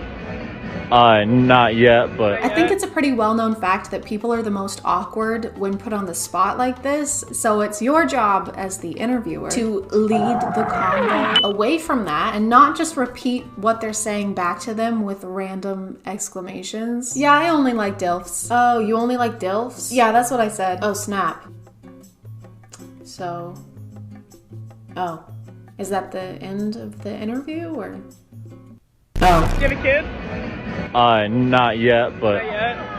Maybe, I don't know. We can figure it out. Yeah. Might be able to work around it. Oh. I love how it's so awkward that the person in the middle tries to carry the conversation themselves. I appreciate them for that. They tried, like they said, do you have kids? And he just still went nowhere with that.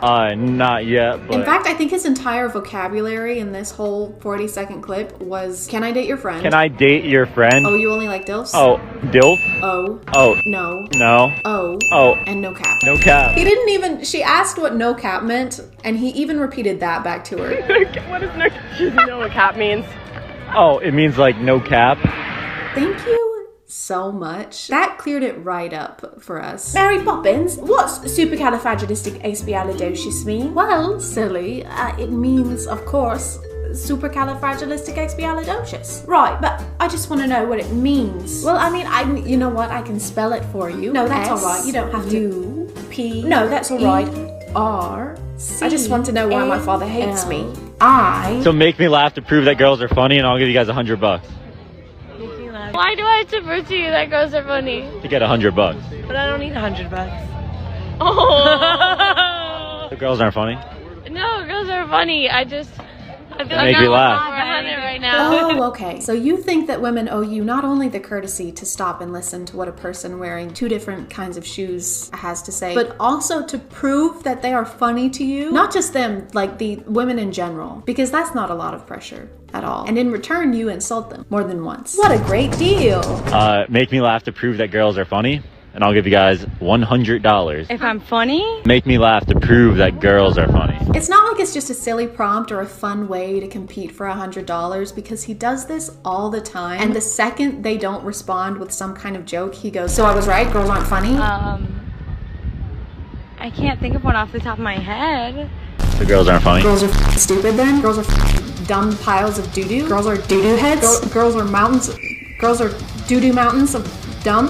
Can you guys make me laugh to prove that guys are funny? And I'll give you guys $100. And the very rare times that he does it with guys, he will instantly start laughing before they even say anything. All right, so what do you call a giraffe walking down the beach? What? Homeless. Completely, go ahead. I don't know if this guy's content is intended to be misogynistic, like to get more interaction, or if that's just his natural musk. Either way, these comment sections attract more chauvinists than orange spray tans and blonde toupees do.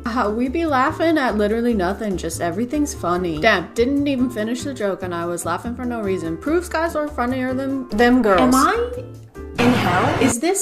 Is this hell? I feel like I'm in the 7th layer of Dante's Inferno, but it's just me stuck in a room full of middle school boys who think that babies come from buttholes. A joke coming from a guy just makes the joke more funny. I DKY. Oh yeah, I know what you mean. That's when, that's called prejudice. Would you survive an MW2 lobby? What is that? Is that a game? Oh, just like an MW2 lobby. Yeah. Sure. What? I heard What lobby, is like that? hotel lobby. Oh. Okay, what are the other questions? Oh, yeah. Oh. Yeah. Yeah. God, it's so awkward. They keep saying yeah over and over again, but it's only because he's not good at interviewing people. Like, what else are they supposed to say? Who am I kidding? This is not an interview. You just ask them one question and then just lets them stand there in silence while they try to figure out what the hell is happening. So I've been hearing rumors that someone is dating Taylor Swift now, huh? Yeah. Yeah? Yeah. Yeah. Yeah. Yeah. Yeah. Yeah. Yeah. What? Yeah. Yeah. Yeah. Yeah. Yeah. Yeah. Yeah. Well, yeah. Yeah. Yeah. Yeah. Yeah. Yeah. Yeah. Yes. Yeah. No cap. No cap. Can I date you guys? No. I don't know. Yeah, I'm the only single one. Oh. Yeah, let's go. Okay, perfect. Oh. This is kind of worse than the stuff I usually make videos on, because usually it's TikTokers not interacting with real people in real life. They just make stuff pretending to do stuff in real life. This is worse. TikTokers in the wild, and it's not good. Yeah. Well, I didn't really want to date you. I wanted to date the other ones, but thanks anyway.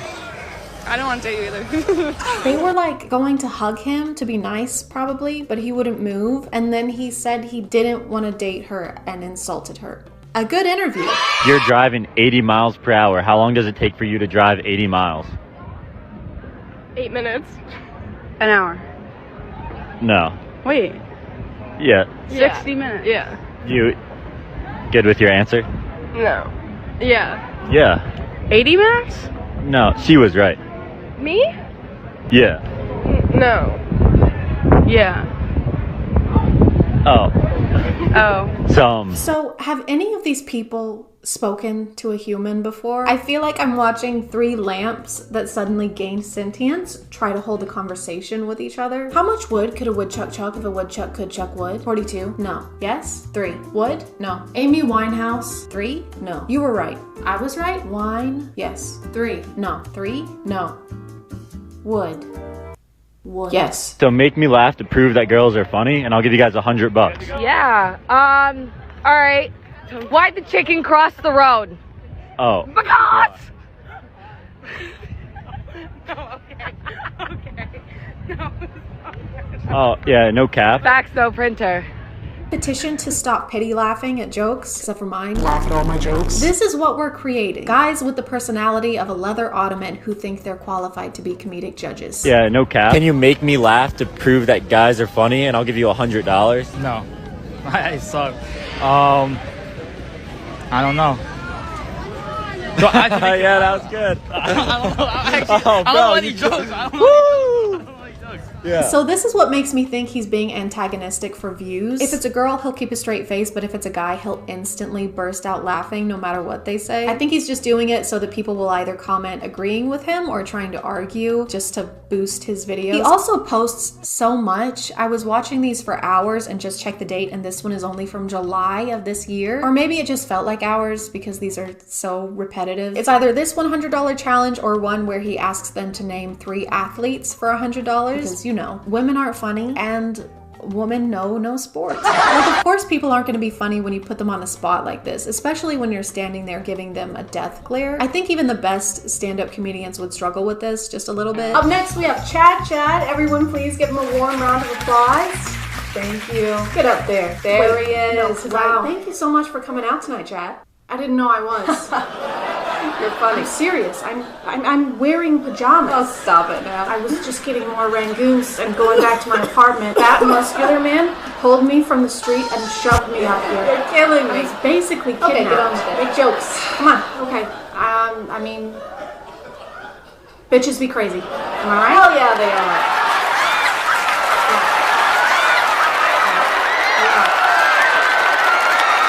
I'm gonna call it there, guys. If you want to follow me on other stuff, that's my Instagram, that's my Twitter. I keep the links in my description. Thank you for subscribing, and if you are still here, thank you so much for watching. I appreciate you clicking on my video out of all the videos that are on here, and I'll see you next time. Okay, bye.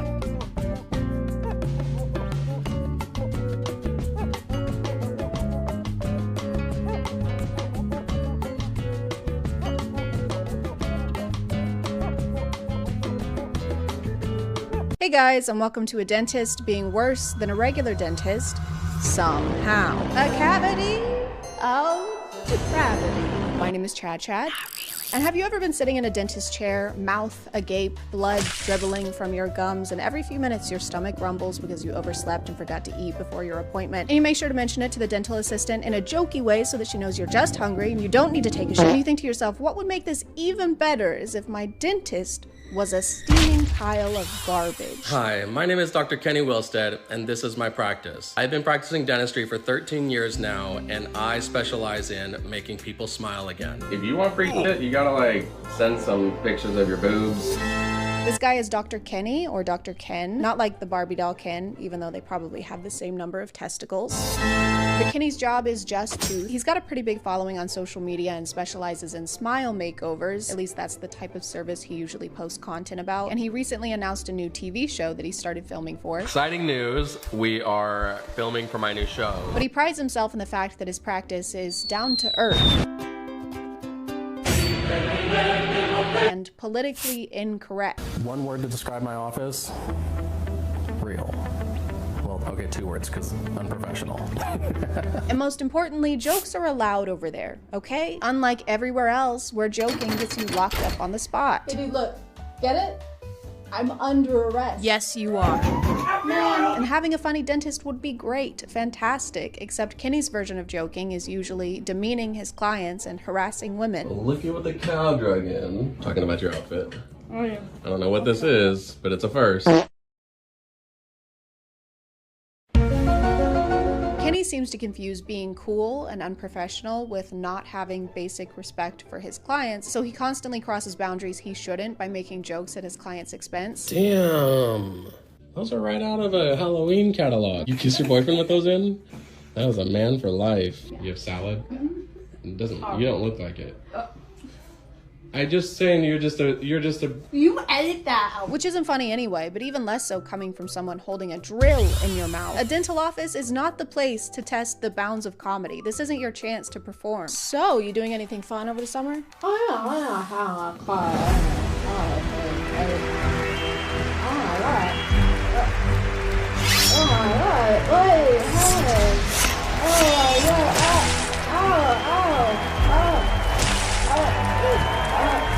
Yeah. But if you want to see something truly magical, then you should check out today's sponsor. This video is sponsored by Book of the Month. Listen, you like to read, you like to have books, but sometimes you don't know what book you want or where to find it. Sometimes you just want a book to fall into your lap. Whoa. What, that's crazy timing. Book of the Month makes it easy peasy to find a new book each month by showing you 5 to 7 options from upcoming authors that you can pick from using their app. And then bam, it shows up at your house in this pretty little box, and shipping is always free. They even have an app where you can track your reading progress and complete challenges for rewards, plus a loyalty program that gets you lower prices the longer you use it. Book of the Month is a great opportunity to test out genres you don't usually read, and with their new launch of curated audiobooks, you can even read on the go by choosing and downloading books right through their app. Each month you can opt for hardcovers or audiobooks. This month I got Starling House and the Unmaking of June Farrow. This one is about love and curses, and I love love and cursing.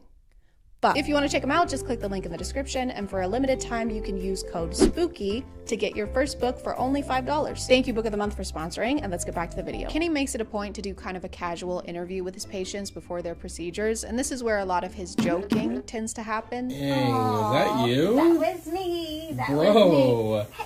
that's embarrassing. We need to be nice, okay? No. He constantly insults people's appearance by implying that they were unattractive before he fixed their teeth, or sometimes just outright calls them ugly. Yeah, my work is nice. I make really ugly girls pretty. He'll call people names. What's up, slut? Come on, hurry up. I want to see how you handle this bitch. He goes way too far with some of his jokes. All right, take your shit off.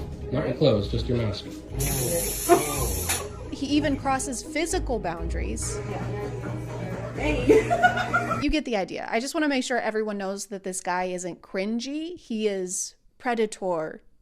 He makes completely inappropriate sexual comments to them as well, which isn't unprofessional. It's crazy. Damn, you've had worse things in your mouth. Now I'm crying mess. Yeah, now that you're all flustered, like we just f***ed or something. No, we're gonna fuck her for sure. I don't even like fat chicks, but right now...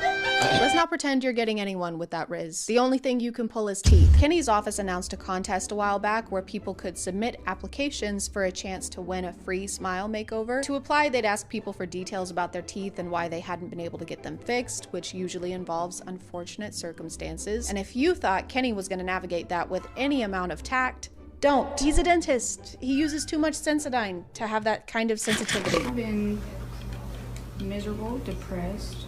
What kind of boyfriends do you get? Boyfriends? Do you have a boyfriend? No. Why do you think you don't have a boyfriend? Kenny's ability to make any normal interaction uncomfortable or inappropriate is almost impressive sometimes. Even the announcement for his new TV show gets kind of weird. We have open auditioning happening right now. The first couple frames are of him sticking his tongue out. There's nothing inherently wrong with that. I just really, really hate it. He can't get through the video without making a joke about a casting couch. Okay, the hashtag is DKS casting, not casting couch. So be aware. I mean, if you want to send one of those, it just your account might be canceled. No one thought you meant that. No one was thinking that. All right, guys, I'm gonna head out. Okay. Not heading that way. What? I mean, like, if you want. I never said that. Like, I don't know what you're talking about. But, like, that's not what I meant, though, said definitely, Nobody in here for said sure. that. Unfortunately, he doubled down on this joke and DM'd the same one to someone who applied to the contest. Maybe the hashtag should have been casting couch, because after I posted this is the response I was met with. If you're entering into this giveaway, just know that it's about more than just teeth, supposedly. You know you're messaging people from your public business account, right? And not your Hinge profile. Sorry, your unhinged profile. This is clearly a pattern for him because he sent a similar DM to an applicant during his last contest.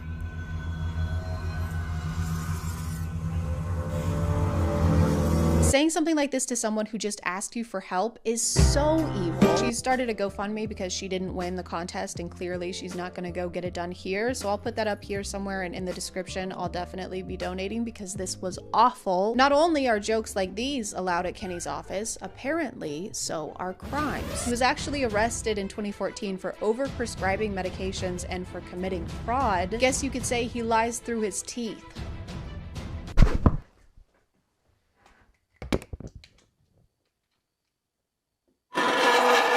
It actually makes complete sense that he said the show is about more than just teeth. If you scroll through any of their social media pages, you'll notice that almost all the clients they post seem to be women. If you watch one of the rare videos where the client is a man, suddenly Kenny seems much less comedically adventurous. Every time I look in the mirror, I see my past. I see all the mistakes that I made before. So your teeth are kind of like a constant reminder of what you've been through.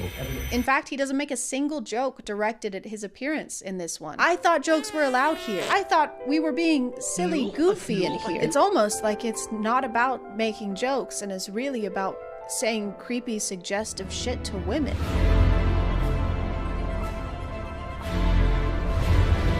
Again, you can be a dentist and make jokes without being creepy or mean. Jokes don't have to be mean to be funny. Unless they're about Kenny, then they're hilarious. L, farthead, stinky, no bitches, hoops and pants. While it is a nice gesture to do free dental work for people who really need it, in this situation it's also sinister because it creates this place where Kenny can say or do whatever he wants and people just have to put up with it. One of the contest winners actually made a follow-up video about her experience. And that is disgusting behavior that you portray on every platform that you have. And he responded to this video calling him out with a massive text message where he brushes off his comments as being his satire personality. You can't even spell satire.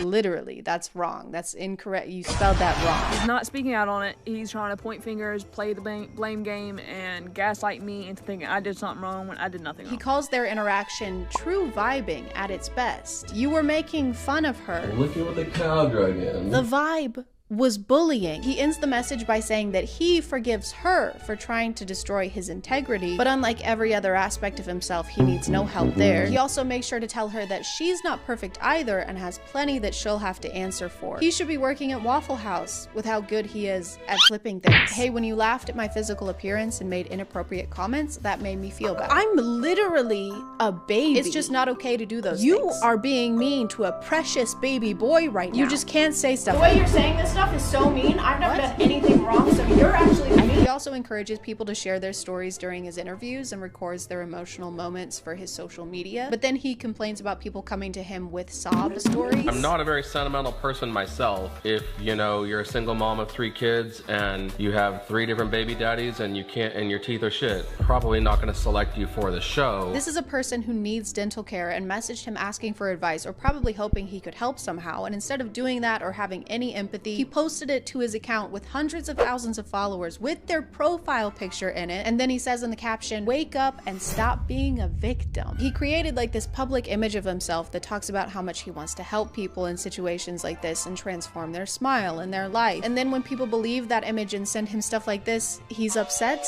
I guess. My name is ChadChad and I'm known for eating boogers. What, can you eat my boogers? How dare you insinuate I like to eat boogers? I didn't say, you said that. I hate eating boogers, and that's the tooth.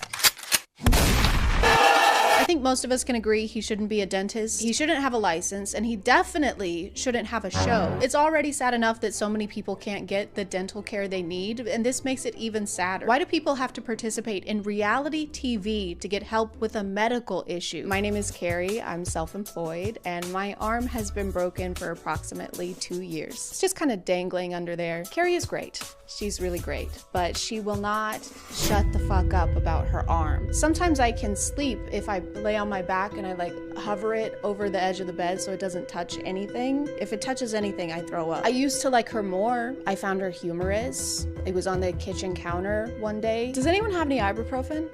That's just for winners. Like, we get it. Your arm is broken. No one wants to hear your sob story. I just really want to win that ambulance ride to the hospital. It's a lifelong dream, and it's so close I can taste it. Oh no, that's just stomach bile. Carrie, congratulations. You won. Ambulance is on the way, and we also want to give you this plaque. Oop, careful. Brace yourself. Carrie, are you okay? I'm gonna call it there, guys. Thank you for subscribing, and if you are still here, thank you so much for watching. I appreciate you clicking on my video out of all the videos that are on here, and I'll see you next time. Okay, bye.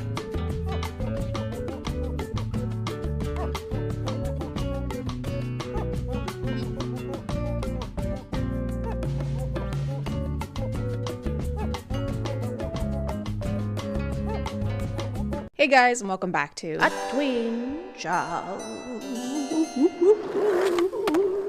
My name is ChadChad.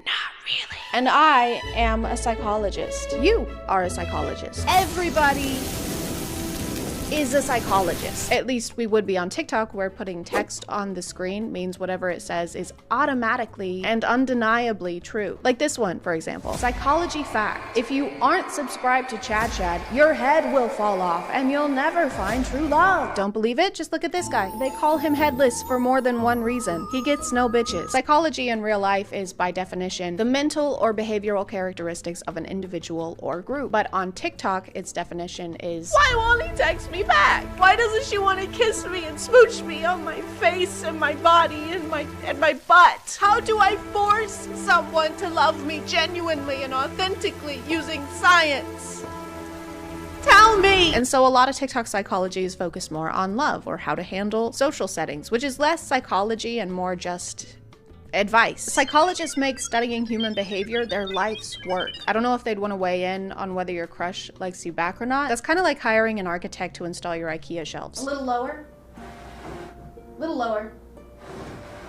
Just a little bit lower. I helped design the Empire State Building. I can't get any lower than this. If someone looks at you while they are laughing, they are attracted to you. If someone laughs at your joke, they totally want you. Doesn't matter who you are, where you are, it's going down. And then she said, no, that's a barracuda. Ew, dude. I'm sorry. Don't look at me when you do that. It was a funny joke. I couldn't help it. We're cousins. Oh my God, you're right. I feel sick. Are we going to jail? I'm gonna throw up. But if you want to throw down, then you should check out today's sponsor. This video is sponsored by Era. And I'm human, okay? I'm flawed. I know, it's shocking, but it's true. Even though everyone is always reminding me to drink water in real life and online, I still forget all the time. But that's where Air Up comes in. Air Up is the world's first hydration system that flavors water using only scent. You just fill your bottle with plain water and add one of Air Up's flavor pods, which come in a bunch of different flavors. My favorite right now is tangerine. To activate the flavor, you just have to pull up the pod and sip from your bottle while holding it straight up, and it tricks your brain to think you're drinking orange vanilla swirl, but you're not. You're drinking plain water with nothing added into it. It's like you and your nose are pulling a prank on your mouth. It also helps me remember to drink water because it makes the whole thing more fun. I get to drink yummy water and there's pranks. The fun never ends. The bottles are also really cool and customizable. You can mix and match the colors on them until you have one that fits your style perfectly. If you want to check them out, you can click the link in the description and use my code NOTREALLY for 20% off of your order. Thanks to Air Up for sponsoring today, and let's get back to the video. Psychology facts. Your school years are either the best or worst years of your life. This is really good because I was just wondering, are my school years going to be the best years of my life or the worst years of my life? And then I read this and it did. Hey guys, sorry about the noise. That's just 7 men being so obsessed with me that they won't leave me alone. Guys, I know I make a mean grilled cheese, but seriously, you're embarrassing yourselves. Ma'am, please let us in. We got a call about a grease fire. Okay, sure you did. Nice try, guys. I mean, it's so desperate. Come on. A queen, Charles.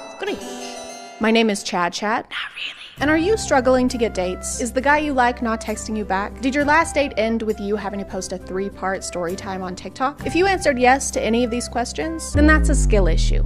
Okay, I have so many people obsessed with me that I have to beat them off with a stick. And that's hard. It takes a lot of lube. Now that we're officially out of cuffing season, things in the relationship area may be a little more difficult. And that's okay. All you have to do is get better at everything immediately. TikTok. Speaking of which, that app is always offering helpful morsels of dating advice, like act interested, but not too interested. Flirt with them a lot, but not a lot. Cut the red wire, not the blue wire. What do you mean there's a green wire? Cut that one too, I guess. I don't know. I've never seen that before. I'm not really sure. We've talked about alpha dating advice before, but the other day I came across this video. Things you should never say to a man if you want him to be completely obsessed.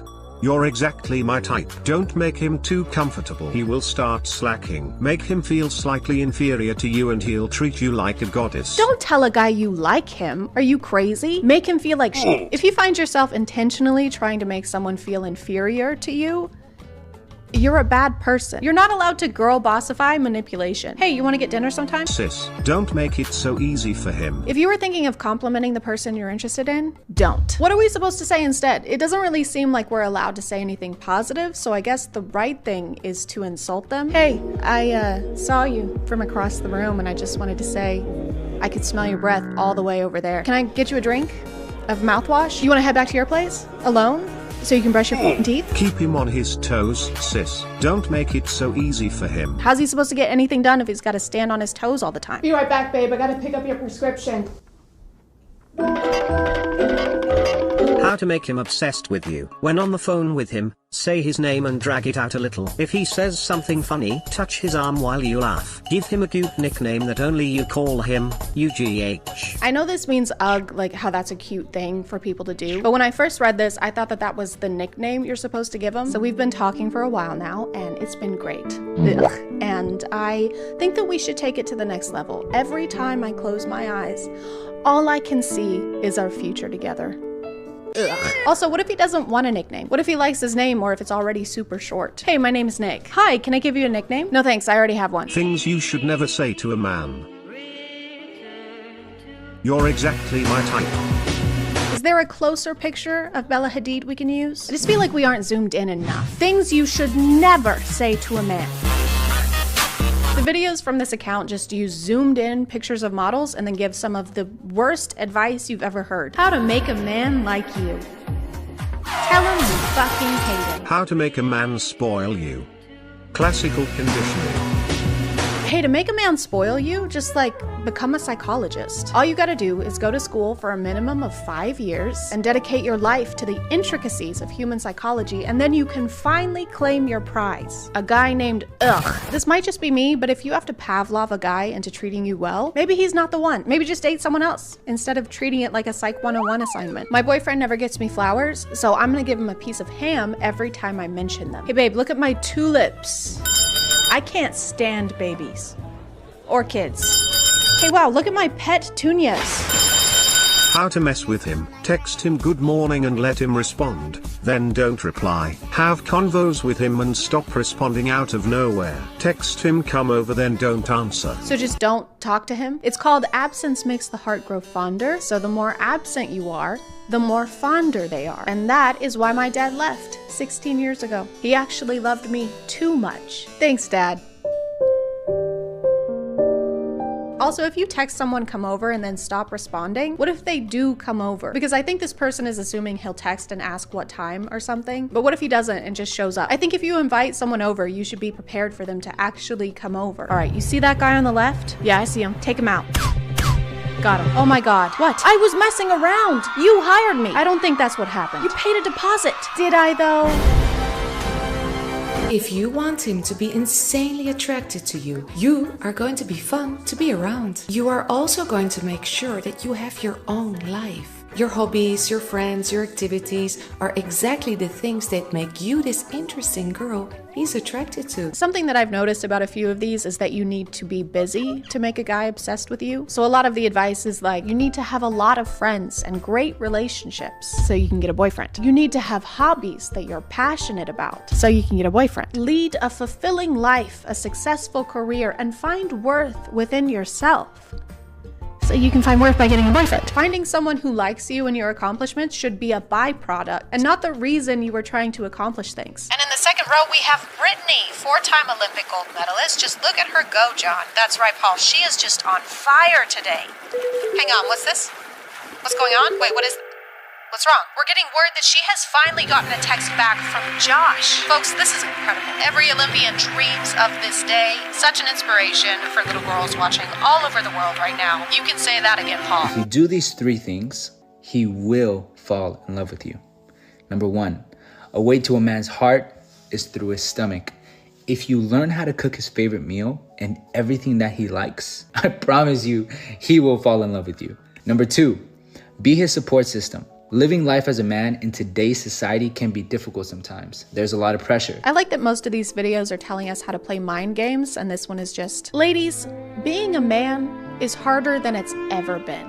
Okay, now go make me a sandwich. It is 2023. We have touchscreen toasters and are still giving dating advice based on a quote from John Adams. I'm not saying you shouldn't cook for the person you love. I'm just saying we need some new material. I don't know if we should be following advice that's older than light bulbs. Kids can't sleep? Give them some arsenic. Breath stink? Gargle some arsenic. Your breath will still stink, but you won't be worried about that anymore.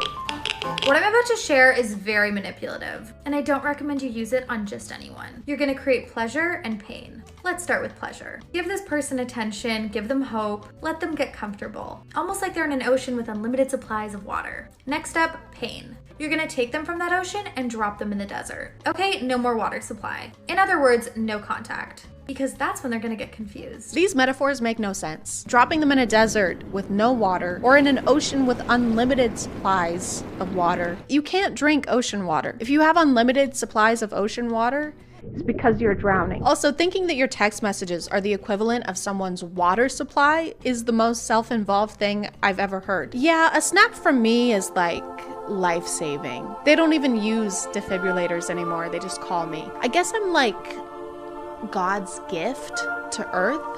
I don't know, that sounds crazy. That's just what everybody's saying, I don't know. Just don't listen to this advice. People don't need to be obsessed with you to love you. Obsession is not love. And ignoring people is just gonna make them feel ignored. I don't understand. We were getting along really well and then she just quit answering. Is there something wrong with me? Yeah, you're talking to a meerkat.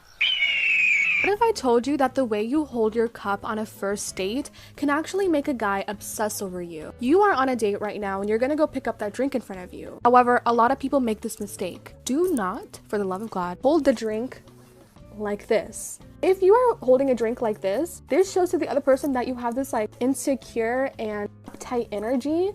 Men hate that. Joke's on you because I already overanalyze everything I do. Way ahead of you. This is a weird way to stand. No one has ever stood like this before. You're so bad at standing right now. They're gonna kick you out for standing like this. This is the dumbest standing anyone's ever done. Stupid stand. It's dumb, bad standing. Rather, what you should be doing is holding the cup like this. More loose, ready to go, and confident. As little as this may seem, and subconscious mind pays attention to everything. There's basically no difference in those two ways. You barely moved your fingers. Holding your thumb like this launches a website for dog beds. Holding your thumb like this launches a nuclear... I really think we're just overcomplicating things. How are you supposed to get to know anyone if you're worried about your cup posture? There's too many rules and mind games. It's too complex. That's why I'm gonna start dating like you do in video games, specifically in Stardew Valley.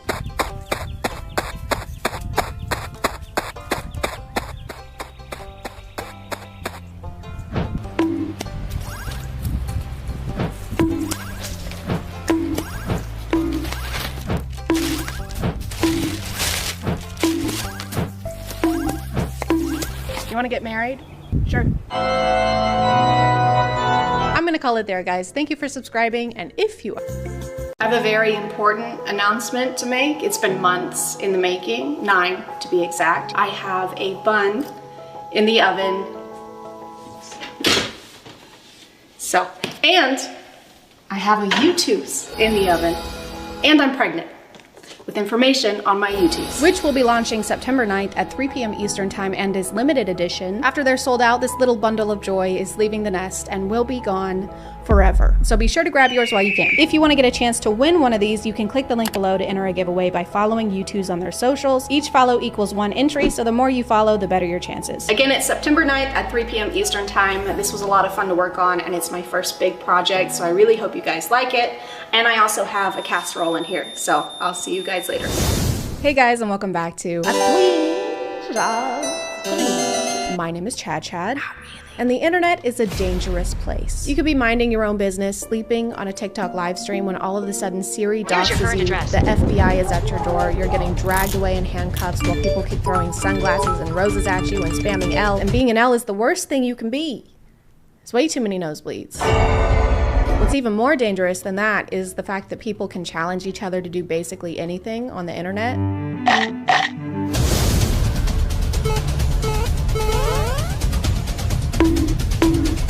Kind of like when someone dares you to do something as a kid and you go, no, I'm not gonna do that. And they go, why? Because you're scared? And you go, fine, I'll do it. And then you drink bananas and Sprite until you throw up. I think internet challenges started to become popular around 10 years ago. It's 2012. Everyone's ringtone is Gangnam Style. Your mom has died 5 times because you forgot to send that text message to 10 of your friends. And white people have just discovered spices and they're pumped. I mean, they are so excited that they're eating them by the spoonful.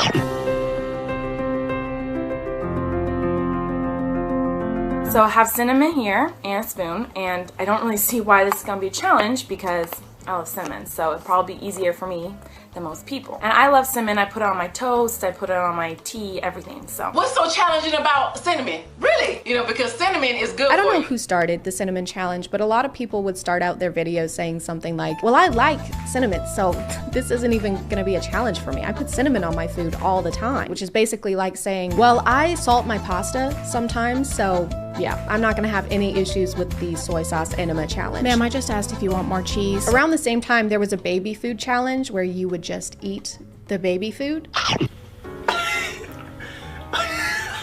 don't want to, I don't know my spoon. So just take a spoon of it.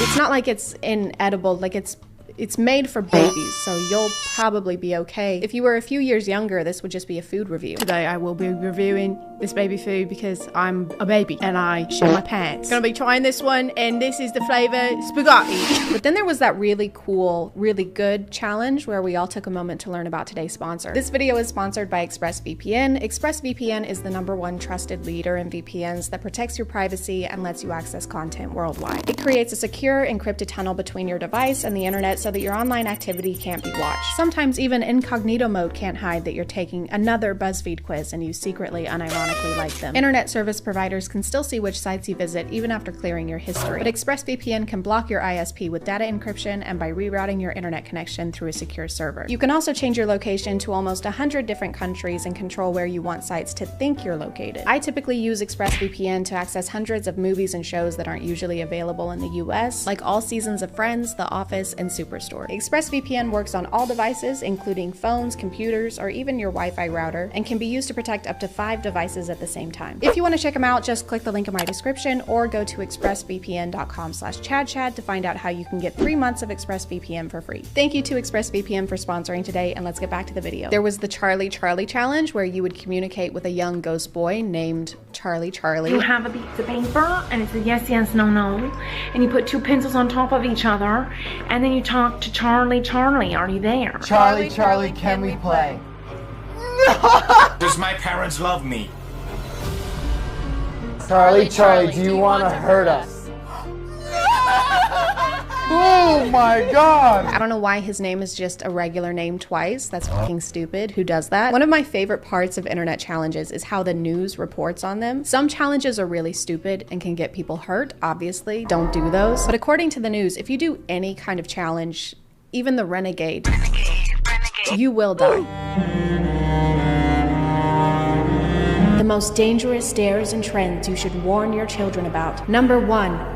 The Charlie Charlie challenge. The kids are using pencils and paper. Guys, someone get Vice News. This is a trend with demonic and supernatural undertones. If this is undertones, what's overtones? Hey guys, today I'm gonna do the internet challenge where I literally attempt to commune with the dead. Hey, I kind of feel like you're gonna try and commune with the dead. Yes. It just feels a little demonic. Well, it's a demon, so it's a lot demonic. I just get the feeling that this has some supernatural undertones. Charlie Charlie, possess my mortal soul to do your bidding and use me to fulfill your mission of causing a #2 pencil shortage. I don't know, it just has evil connotations, you know?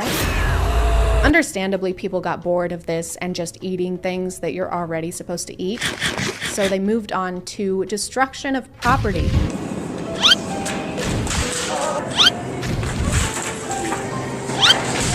So the gallon smashing challenge. Can we talk about the naming process behind these challenges? Because obviously you know what the challenge is after I say the name of the challenge. I guess all the creativity goes into coming up with the challenge, and then they just have none left over. I just found this delicious casserole recipe on Pinterest. That sounds great. What's it called? I'll look it up. It's called the 1 pound ground beef, 1/4 diced tomatoes, salt, tomato paste, Italian seasoning, medium egg noodles, 5 chopped onions, 1 container of sour cream, and 3 buckets of cream cheese.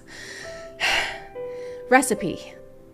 You know what? Just send me the link. For this challenge, people would go into a store and pretend to slip and then launch gallons of milk into the air. Then they come crashing down and make a huge mess. It's not even challenging. This is so low effort. It's like 2% effort. I mean, they're really skimming the bottom of the barrel for this one. Is the challenge here to see how fast you can make store employees hate you? This seems like more of a prank attempt than a challenge, but it still doesn't work either way because the result is just people reacting appropriately. Like they look at him concerned and most of them try to make sure he's okay. And then they keep filming for so long after breaking the gallon. So are we supposed to be laughing at how worried these people are? Does anyone know the Heimlich? This dude is choking on milk. Yeah, I do.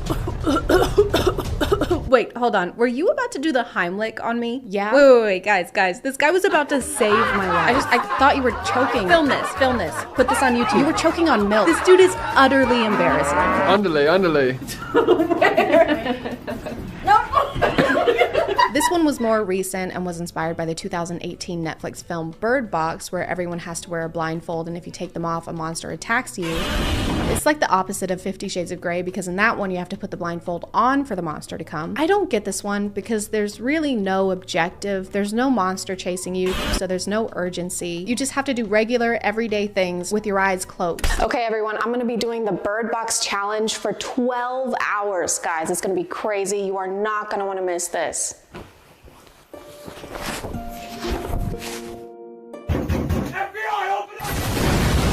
It's not a different day, I just got sour cream on my shirt. These were all kind of around before TikTok gained popularity, and then it did, and people realized that they could just do something they already want to do, but call it a challenge, and then it seems like someone else did it first, and you're just following a trend. Why do so many of these involve milk? I can't tell if you guys love milk or if you hate milk and you're trying to get rid of it. Either way, it's really not amusing, okay? The challenge here, I guess you're not supposed to drink and just keep pouring the milk in your mouth and see if it spills.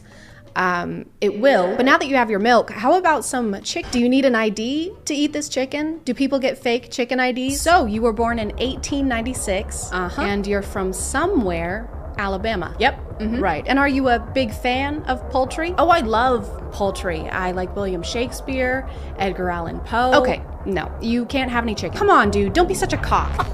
One of the most viral TikTok challenges so far was the devious or diabolical lick challenge. It started out with people taking something from their school bathroom, like a box of masks or a soap dispenser, but obviously it got worse.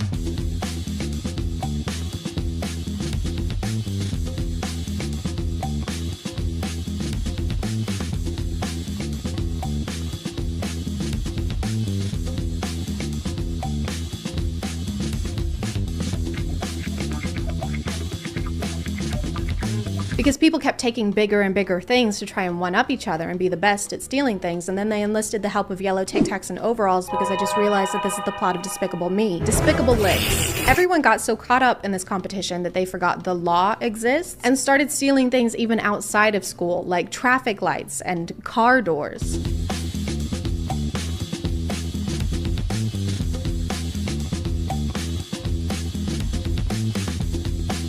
Honestly, I would rather you just take the whole car. Like, this is bad, but it's irritating also. Like, there's gonna be a draft. I have to work for UPS now. Just take the whole car at that point. Hey guys, my name is ChadChad, and today I'm gonna be jacking off this car. Send this video to 10 of your friends and challenge them to also jack off a car. Then we can jack off as a group. Some people think it takes a lot of skill to do this, but actually all you have to do is take a blindfold like this, and then the car basically jacks itself. Now it's important to put #challenge on this because then it's not admissible in a court of law. No, it definitely still is. Hey, can you get a shot from behind the car? Just like go behind this way. Perfect. I'm gonna call it there, guys. Thank you for subscribing, and if you are still here, thank you so much for watching. I appreciate you clicking on my video out of all the videos that are on here, and I'll see you next time. Okay, bye.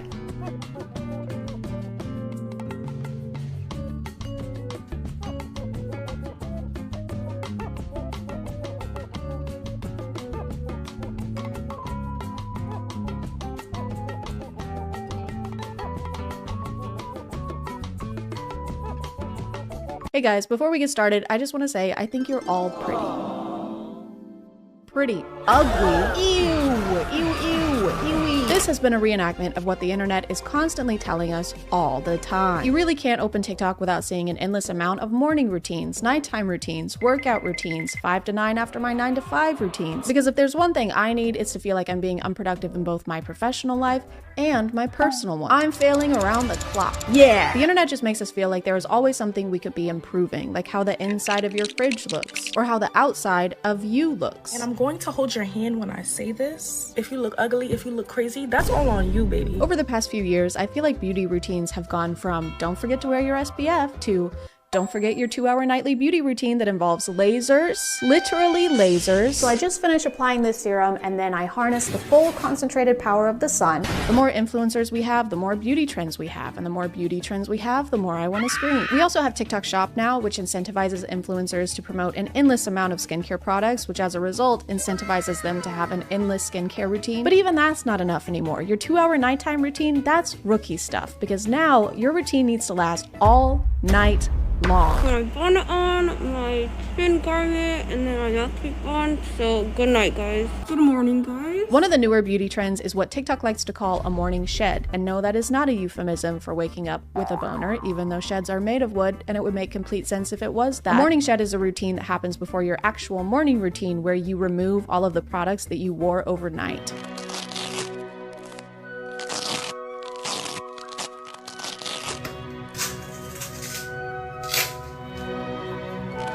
The general rule of thumb seems to be every inch of your skin needs to be covered with something. Your pores shouldn't be allowed to breathe. You shouldn't be allowed to breathe. An example of a typical morning shed product is this jaw strap that I'm not personally convinced does anything. To try and figure out what it's supposed to do, I found a similar one on Amazon, and this says that it's an effective bandage designed to double chin and sagging skin. Wait, it's gonna double my sagging skin? Is it gonna give it to the next person? If you're still not sold, they have before and after pictures like these, and as you can see, the results are so instantaneous that she didn't even have a chance to move. She's in the exact same pose. It's almost like this is the same picture. If you're advertising a beauty product and you use Photoshop in the before and after pictures, why are you doing that? This is arguably the last place you should use Photoshop when you're trying to demonstrate how something works. All right, now remove your cake from the oven and it should look something like this. Mine looks nothing like that.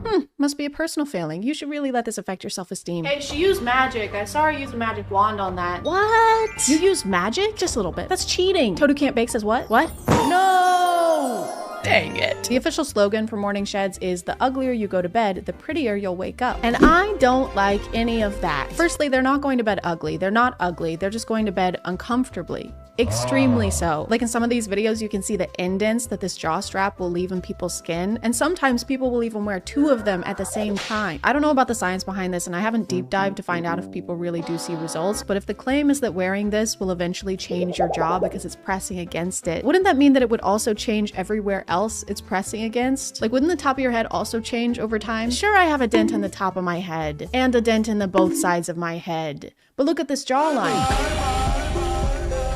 A small price to pay for beauty. Morning sheds even go beyond the face sometimes. Get a castor oil pack from Amazon for $12. Pour it over my liver to support detoxification, specifically with excess estrogen, which can cause like different PMS. Helps with digestion, constipation, inflammation. And I'm not a doctor. I know it's hard to believe because I look so intelligent and I'm always performing unlicensed surgeries out of my garage. But I do know in order for something to have an effect on your organs, it needs to be in contact with your organs. I don't think castor oil is penetrating your skin and getting into your organs. It's laying on top of your skin. This is like putting saran wrap on top of your fries and then salting the saran wrap. Also, she says it detoxifies her liver, but the liver is already a detoxifier. That's the liver's full-time job. Helps with digestion, constipation, inflammation. You can put it over your ovaries and it'll help with cysts. It's gonna help the cysts? What's it gonna help them do? Is it gonna double those too? I don't want them to do that. You know what I do want is to talk about today's sponsor. This video is sponsored by CookUnity. CookUnity is the first to deliver fresh, chef-crafted meals right to your door every single week. With CookUnity, you get to choose from over 350 different meal options that have been created and fully cooked by the bestest, chefest of chefs you can find. All you gotta do is heat it up. I do like to cook, I'm just bad at all of the things you need to do in order to cook. I'm not good at planning ahead. I'm a YouTuber, so that's a job requirement. And I always forget I need to start cooking before I'm completely starving. But with CookUnity, it only takes me a few minutes to prep my food, so not even my poor planning can keep me away from a fresh, hot meal. This week, my favorites were the barbecue chicken burrito bowl made by Chef Ruben, the buffalo chicken baked potato by Angelia Cole, and the panko crusted salmon also made by Chef Ruben. This guy knows what he's doing, you know? He should be a chef or something. The baked potato was so good and smelled so amazing, the boy clearly wanted me to share, but unfortunately, I didn't even leave a crumb behind. The subscription is flexible. You can skip a week or pause whenever you want to, and if you don't have time to choose your meals for the week, CookUnity can select them for you based on your past taste preferences. They get me, they're in my head, in a good way, because I can't stop thinking about them. If you want to check them out, just go to cookunity.com/Chad50 or click the link in the description and use code Chad50 to get half off your first order. Thanks to CookUnity for sponsoring, and let's get back to the video. Another trademark of morning sheds are wrinkle patches, which you can wear just about anywhere really. Your forehead, your under eyes, your neck, your chest. We tend to focus our skincare on our face, but what about the other areas that we often neglect? For the chest, I fully trust the reusable Sia chest lift patches and their preventative and corrective effect. Just because we're not constantly monitoring the aesthetic of every single inch of our bodies doesn't mean we're neglecting them. I love how this is worded like you're doing something wrong if you're not using this product. We tend to focus our skincare on our faces. At least you do. And you're a massive piece of shit for that. We just keep expanding to new body parts that need wrinkle patches, but we're not going to be able to keep up. Every part of the body is going to wrinkle because every part of the body is covered in skin, hopefully, unless you're Gus Fring. So what these brands really should do is think ahead and invent a full body wrinkle patch. You just slip it on at night and take it off in the morning, like a cocoon. Having to shed in the morning already makes us sound like cicadas, so we might as well act like one too. Good morning. Morning. You shedding today? Yeah. You? Yeah. Another product I see a lot is mouth tape. Mouth taping has gotten pretty popular. This is where you put something over your mouth to keep yourself from breathing through it, and the TikTok claims are that this will eventually improve your jaw and face shape. Day 1. Day 30. Whoa, that's a crazy transformation. And you're telling me all I have to do is wear this brand's mouth tape and wear the exact same shirt and earrings for 30 days straight and do my eyeliner the exact same way that I did in the before picture and have some red spots on my chin where I just got chin filler and then that's it and that's all I have to do? Mouth breathing at night makes you ugly. It also affects your posture. It causes poor oral health. It even affects your central nervous system that runs down your spine. Hey, what's wrong with having this nose and chin? Could you just explain why this nose is better than this nose, please? Can you let us know why the bigger nose is bad with using your words, please? Also, were these listed in order of importance? Because some of them sound way worse than others. Breathing through your mouth will make you look a little different. It'll also completely shut down your nervous system and you'll die forever from it. I really can't stand the fact that pictures like this and this are what they're using to try and sell us on mouth tape because people just look like this. Not because they're unattractive, not because they're doing anything wrong, not because they're not buying your product, but because they just are. And they use these images and say things like, please don't walk outside if your jawline looks like this. There are families out here trying to enjoy their summer. If your jawline looks like this, you don't deserve to see the sun. If your jawline can't cut glass, then you also can't cut it as a human being. But don't worry, you can fix this. You probably just been a mouth breather this whole time. Okay, good. All right. Phew, it's fixable. How do we fix it? All you gotta do is start using this mouth tape. And it's super easy to apply. All you gotta do is just gently put it on your mouth. A pack of these will usually be over $50. But you know I got you guys. I have a link down here for under $20. Okay, all we have to do is buy this product he happens to be selling and happens to make a profit from. I like this guy. If there's one thing about people who want your money is that you can always trust them to be upfront with you. I do like that he dedicated a whole PowerPoint to letting us know how ugly we are. Hey, do you look like this? Well, don't. Cut that out. Whenever you walk outside, people scream and cry. This is your mom crying because of how ugly you are. This is your girlfriend crying. This is your dog crying. This is good for mouth breathers, so you don't look like this. I used to look like this, and now I do not because I use mouth tape, and I also use the chin garment or like the neck strap, whatever. But if you sleep with your mouth open, that's probably what you look like. And it helps you sleep with your mouth closed, and also helps you. It doesn't help you breathe through your mouth. It makes you. You have no other option unless you're using like mesh tape. This is taking away your backup oxygen supply. As someone with asthma, if I take my mouth while sleeping, I would have the best sleep of my life because it would be the last sleep of my life. Saying mouth tape helps you breathe through your nose is like saying the cannon helps you walk the plank. What else are you supposed to do? It really seems like they're throwing everything at the wall because suddenly everything can be linked back to not using mouth tape. Did you also know that mouth breathing has been linked to a ton of health conditions, including anxiety, depression, sleep apnea, insomnia, high blood pressure, heart failure, and dental abnormalities. Guys, this is what's causing anxiety and depression. It was never trauma or being raised by a father who didn't think women should be allowed to vote. It was my breathing. I guess I really was the issue all along. I guess you can claim anything is caused by breathing incorrectly when breathing causes everything. Breathing is a main building block in how our bodies function, so this is a very correlation versus causation argument. The victim was breathing at the scene of the robbery. The suspect proceeded to fire 10 arrows into the victim's chest, as well as an additional arrow between their eyes, which seems a little over the top. We have concluded from the evidence that the victim's cause of death was that they stopped breathing. Any questions? Yes. Would you like to keep the murder or double it and give it to the next person? Double it. Great. I should mention that almost all of the videos that talk about mouth taping are sponsored by mouth tape. If you search mouth tape on TikTok, you'll have to scroll forever to find a single video where the creator doesn't earn commission somehow. And that's probably because these mouth tape pieces cost literal pennies to manufacture. So this is the ideal product for TikTok shop owners. There's a big profit margin and they can make it even bigger by going on TikTok and giving people new insecurities until they use the product. The product. And you don't just need more products for your face, you need more products for your hands too. This is a routine to maintain your hand beauty. As you can see, it's 15 steps, which is also how close I am to jumping off a bridge. We start off with a cleanser, then we dry the hands, then we get the hands wet again, then we exfoliate and moisturize, nothing too crazy. Then you shave the hairs off of your hand because our hands also need to be bald like every other part of our bodies. Looking at all of these has made me pretty tired, so I should try and get a really good rest, and the only way to do that is by following all of the steps in these videos. Okay guys, it's 11:14.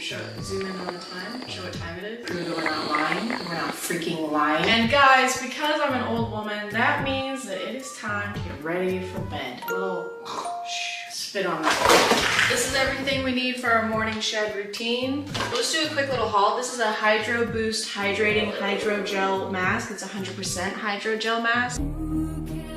Leave skin supple and hydrated. I don't like the word supple. It says leave on for 15 to 30 minutes, so I think if we leave it on for about 8 hours, that should be fine.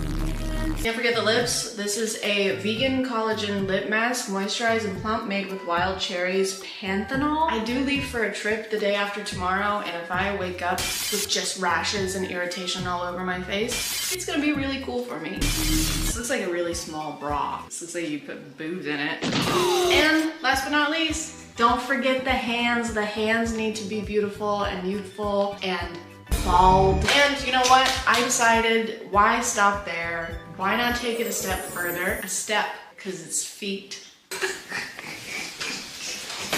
severely dry skin, I don't have that. And last but not least, we have our mouth tape. Now, I tried to buy mouth tape that was kind of like a mesh so that I could survive the night. And as you can see, that's not mesh. All right, that's the haul. Now it's time to put the haul on my face and my hands and my feet. Head, shoulders, something, knees and toes. What are the words? Head. So no head? Head. Alexa, play Baby by Justin Bieber. Alexa, play Beethoven's Fifth Symphony.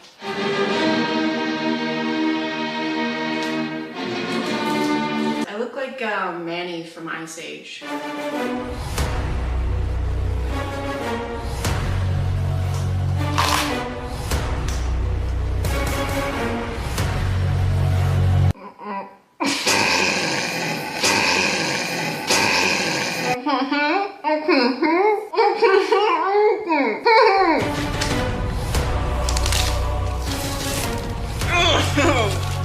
I can't get the other one. I got it very easy. Don't show my feet.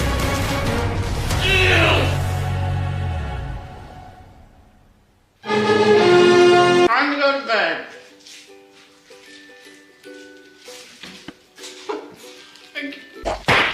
After all that hard work, I was ready to pass out, but I couldn't pass out because I was so incredibly uncomfortable. I couldn't find a single position where the wrinkle patches weren't stabbing into my skin or the official jaw strap product wasn't choking me out. The mouth tape was specifically uncomfortable. I'm not sure what was causing it, but my lips burned. They burned really, really bad. I tried to ignore it as long as I could by imagining how sharp my jawline would be if I just pushed through the pain, but I was just too weak and beta-minded. I've been trying to fall asleep, but I can't fall asleep. My upper lip was burning, and I don't think I should leave it for the rest of the night. Even though I was exhausted, I ended up tossing and turning until 3 in the morning, meaning I got about 3 hours of blissful beauty sleep. I'm so uncomfortable, I can't sleep. This better make me so fucking hot.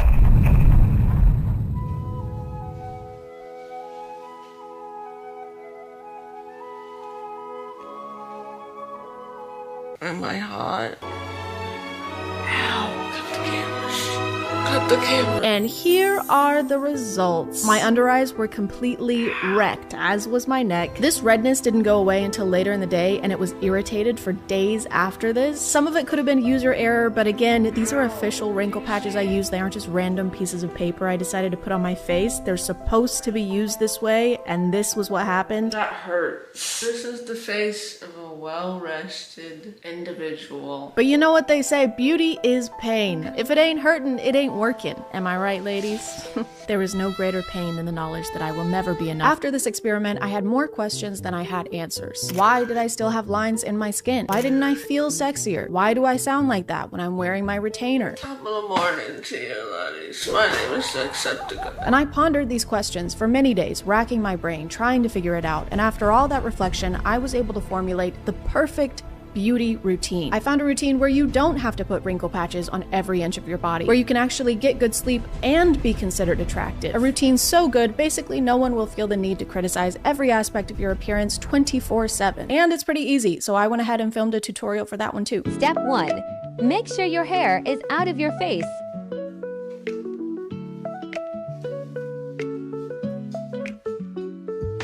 Step 2. Be a fucking man.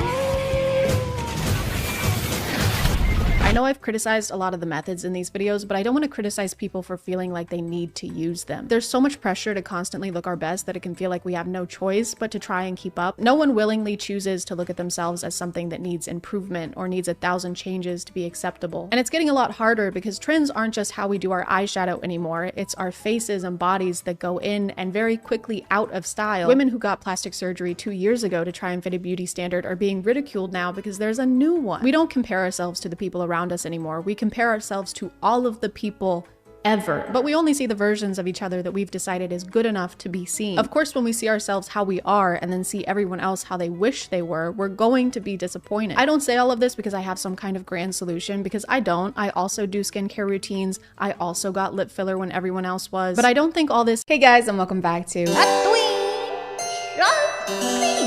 My name is ChadChad. And I am super glad you're here today because we're going to talk about superpowers. TikTok superpowers. TikTok superpowers are far superior to regular superpowers like the ones you might see in Marvel.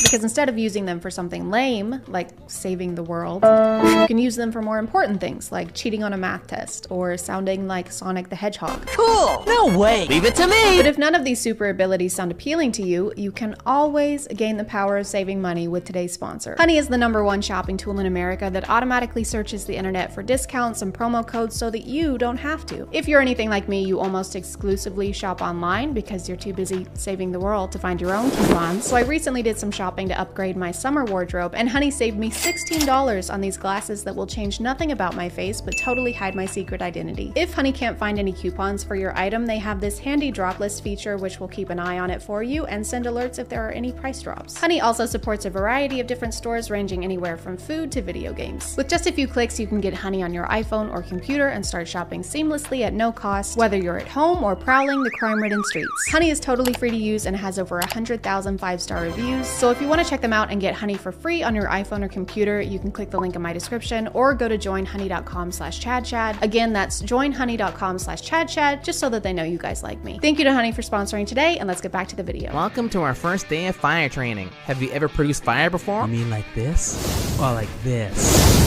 It's honestly kind of impressive how elaborate POVs are becoming. They have props, they have multiple part series, they have color contact lenses, they have more color contact lenses. And a lot of them have more complex world building than Riverdale, that show where Cole Sprouse has a bucket on his head. But some areas are still lacking. For example, the only way people can get their powers on TikTok is often by eating a piece of candy or pressing a button like this. Are you ready to get your power? Yeah. Mom, my vampire? So they still have some catching up to do. That wouldn't really fly in a superhero movie. I got my power after being attacked by aliens with radioactive weapons. I got my powers after a mad scientist used me as a human experiment. Well, I got my powers after eating a butter popcorn flavored jelly bean. You poor thing. Thank you. Thank you. Alright, son. Choose the element that speaks to you. I always knew fire was my calling. My boy, you'll be a great fire king. Could have sworn I had connection to water though. What do you say? Nothing. Remember, water is our enemy. A lot of these happen when our main character turns 18, which is a really chaotic age already, I think. 18-year-olds are scary enough emotionally without having the ability to set your own fire. They also rarely specify if what's happening to our main character is happening to everyone else in this universe or if it's just them. If it's the first option and a bunch of these super powerful abilities are being given to a bunch of 18-year-olds at the same time, I think we would need more than a team of middle-aged men and one dead woman to bail us out this time. Now listen close. No, I've already mastered fire. Just watch. Is that water? Guards, we have an imposter. I'm not gonna make an Among Us joke, okay? That game came out 4 years ago. It was super popular, even though it wasn't that good, and people still talk about it, and they still make jokes about it, and I don't understand. I'm sorry. I didn't mean to vent. Did you receive any powers yet? No. Everyone's already received their powers but me. I guess I don't get any. How can a powerless loser like her even show her face at this school? I know, she shouldn't even exist. Mom, I'm leaving this city. I'm the only person without a power. I don't belong here. I think that's best. Mom, why did you call me? You need to come back right away. Since you left, everyone's lost their powers. TikTok really likes this trope where it's all, everyone in this world has a superpower. I don't have a superpower. Well, that makes you super lame and all of us hate you. Just kidding. I'm actually more powerful than all of you combined, and that's why you should be careful how you treat people. Why do we live in a Darman storyline? I have every superpower in the world combined. Let us out of here. What color did my eyes glow? Orange. Sick. That means I'll be able to control fire. What about mine? They glowed purple, dude. I don't know if that means anything. What's 9 plus 10? 21. Correct. Great job, Ian. It's not actually 21. He can just control minds. So if purple means that you can control minds and orange means that you can control fire, does red mean that I don't have glaucoma? Pink must mean teleportation and not that someone farted in both my eyes. Where did you even get that top? You said I could keep it. Oh, right. Yeah, you can have it if you want it. Heh. I like this power. Hey, Jake, do you want to go on a date sometime? No, I don't. We should go on a date. I said no the first time. But my power today is that I'm unaffected by other powers. Just close your eyes and imagine for a second what the world would be like if all of a sudden every 18-year-old influencer could control minds. I can't imagine anything worse. Everyone would be wearing this. There would be no court system. You would settle every dispute with a boxing match. You would have to show your follower count just to use the laundromat. You only have 200 followers on Insta TwitTalk 2.0. You're gonna have to use this. And also drink this. It makes your heart hurt, but in a fun way. Wee! Hey, new girl, what's your power? She looks like she couldn't hurt a fly. She doesn't have one. Let's mess with her. What the? I suggest you guys stop. We're sorry. So they're just being big, mean old bullies, and they mess with her by shooting her in the head. You know that annoying thing that bullies do where they murder you? This quote gets thrown in at the end, which makes me think this whole TikTok is a joke, because you can't say that phrase and expect me to take anything you say after that seriously. Hey, where the hell have you been, Loka? Oh, like the vampire movie. Your mom and I are getting a divorce. That's very funny. It's not a joke. You're hilarious. It's all your fault. Please give me a good power. Please give me a good power. Ding! Oh! Talking to objects? That's so lame. I seriously got the worst superpower possible. Wow, you look really good, man. Wait, you think so? What shirt should I wear to school today? Wear me, red sexy. The blue goes with your eyes. This is like the Disney version of what would happen if objects could talk to you. In real life, I think it would be much less of a symbiotic relationship. You should really get that checked out. Dude, I just can't keep defending you. I'm supposed to go on the foot. Nolan, what's the answer to the problem? Psh, it's 3. The answer's 3. That's correct. I don't understand how this is a lame power. You can talk to literally anything. You could be a detective. You'd be like Sherlock Holmes on pre-workout. But there would probably be situations where you'd have to interrogate sentient objects. She's just right in here. Where? There. Where? The chair. I know, she's not in the chair. No, just the chair. Just the chair. No, she is chair. Excuse me, you dropped this. Oh, thank you. Wait, this isn't my hat. Oh, just keep it. I think it looks great on you. It looks kind of cute on you. You're pregnant? How did you know? I didn't tell anyone. I don't know. I just kind of knew. I know it's just what was available at the time, but I love the idea of this super powerful relic being a New York Yankees cap from Urban Outfitters. This ancient artifact that looks like marble cake allows you to shapeshift.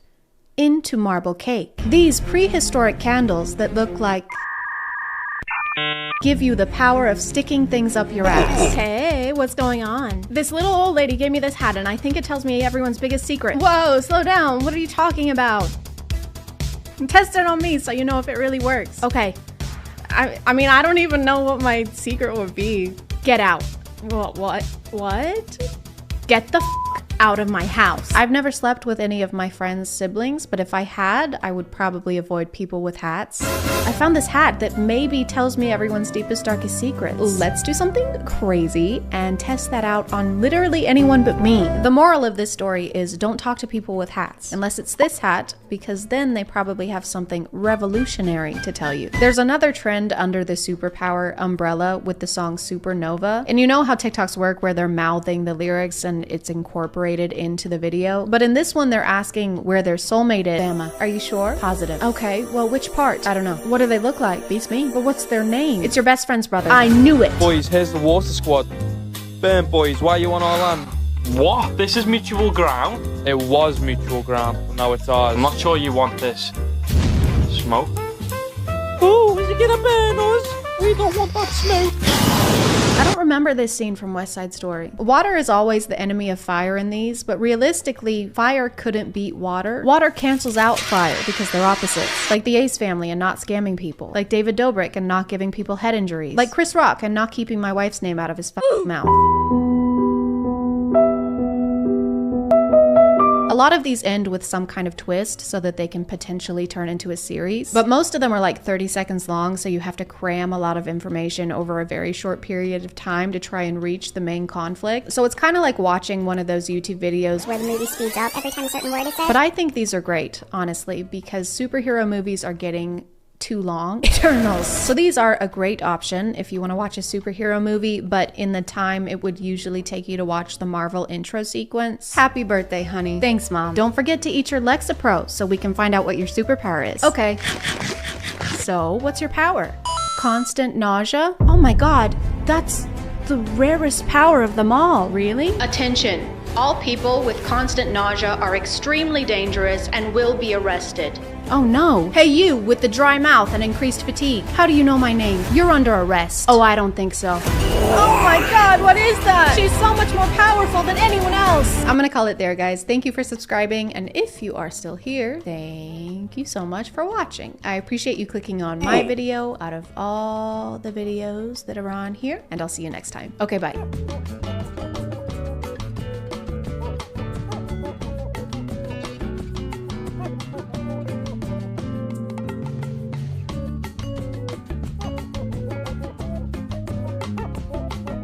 Hey guys, my name is ChadChad. Not really. And today we're going to boot camp. I am so excited. I can't wait to learn more about boots. Chelsea boots, hiking boots, cowboy boots. Drop and give me 20. What? I said drop and give me 20, you worthless piece of fake.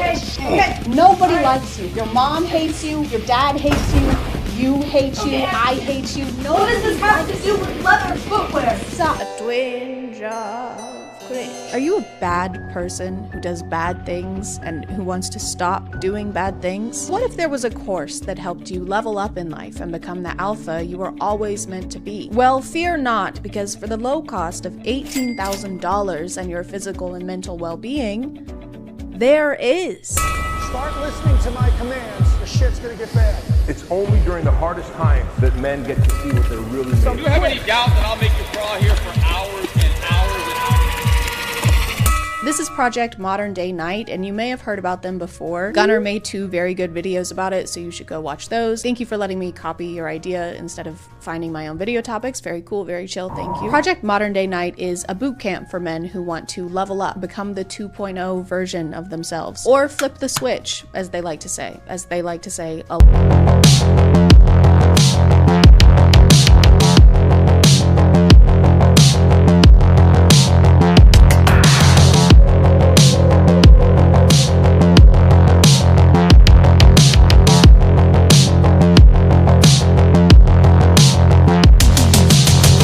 wrong with self-improvement, obviously. A lot of the issues they list here are valid reasons to want to become a better person. Having places where men can be vulnerable and open about their mental health is important. This just isn't one of those places.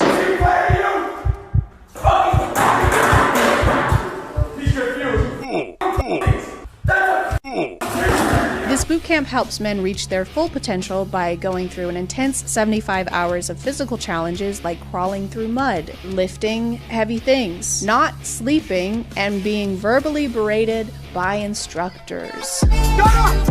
One more word, you're gone!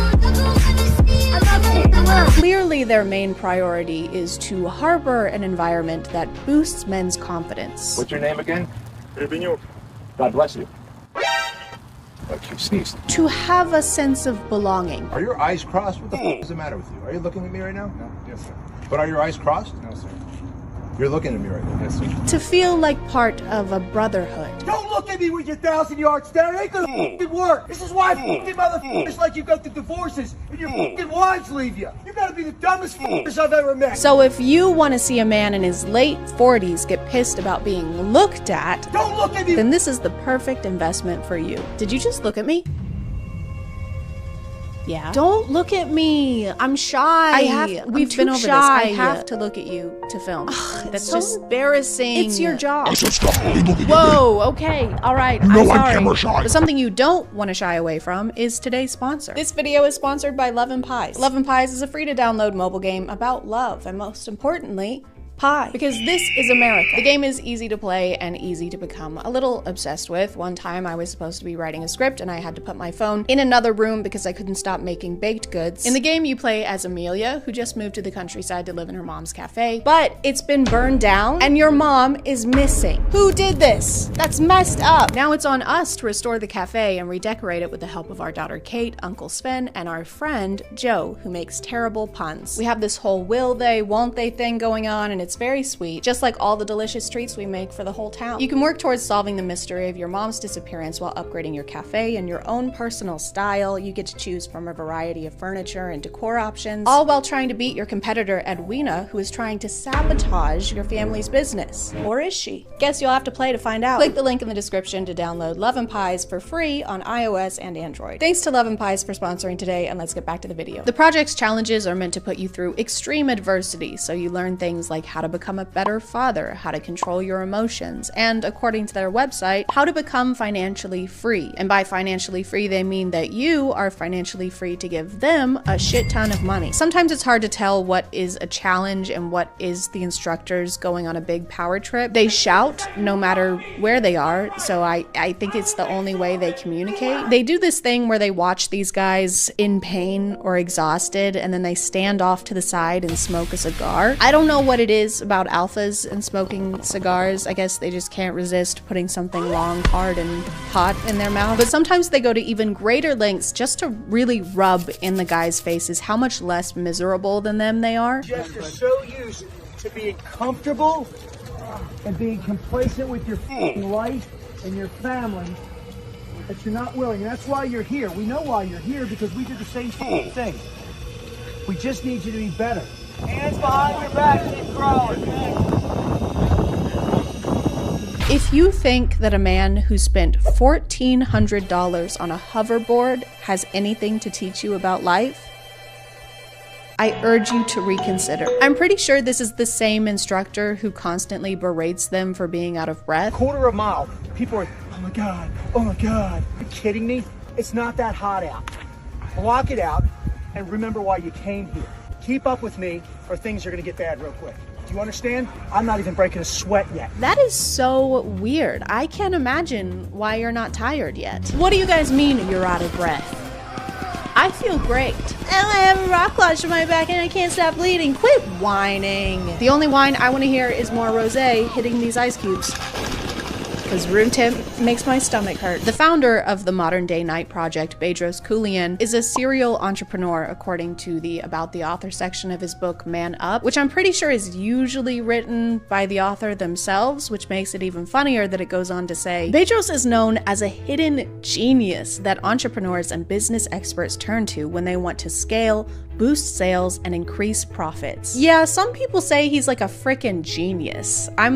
He's like the expert for the experts. He is the first person that people come to. Not the second, not the third, the first. Why are you talking in third person? No, I said first person. Some of their reasoning for why you should flip the switch or attend the boot camp is kind of messed up. Throughout their website is constantly referring to them and how they don't want you to be a real man. Look, the opposition is trying to keep men weak, anxious, depressed, docile, and dependent. That's how they want the average man to be. Who is the opposition? Who is they? Is they here? Is they in the room with us right now? Basically, the entire website sounds like it's giving us a vague prophecy from a fantasy book. You must take this ring and you must hide it in a safe place. Why do I have to do that? Because they will try to take it from you. Who will? Those who oppose us. Who opposes us? The opposition. How are they opposing us? Opposingly. Is that a cock ring? They can't have it. It's mine. It's my cock ring. My precious. All right. Okay, man.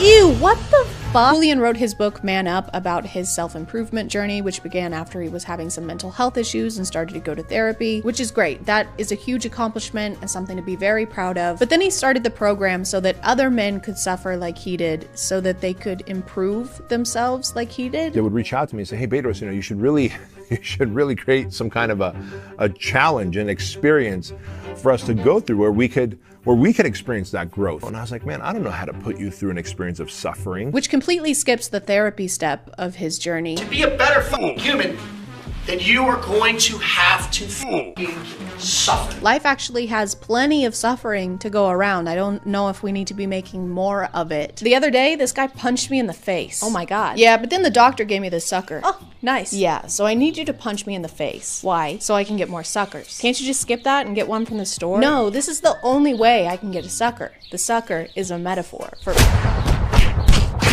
From what I've learned about the project, it doesn't seem like they're covering any of the actual improvement in this program. They're just doing the suffering part. His only job, it seems like, is to get these guys to ring the bell and quit.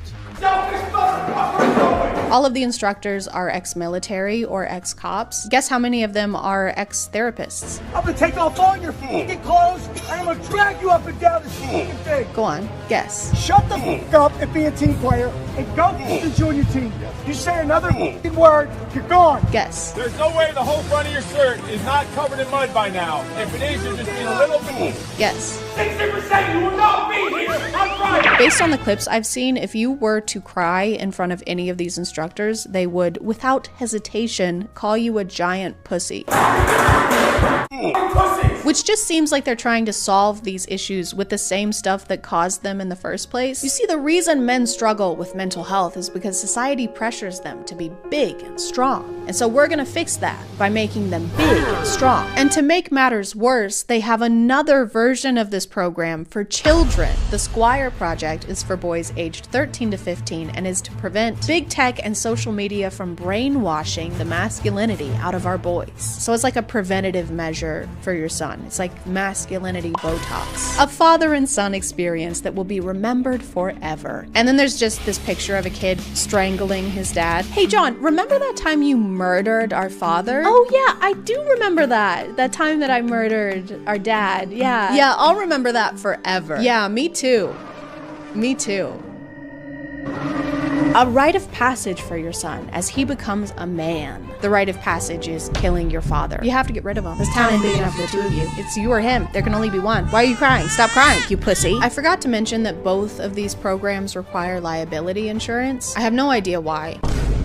It's a mystery, honestly.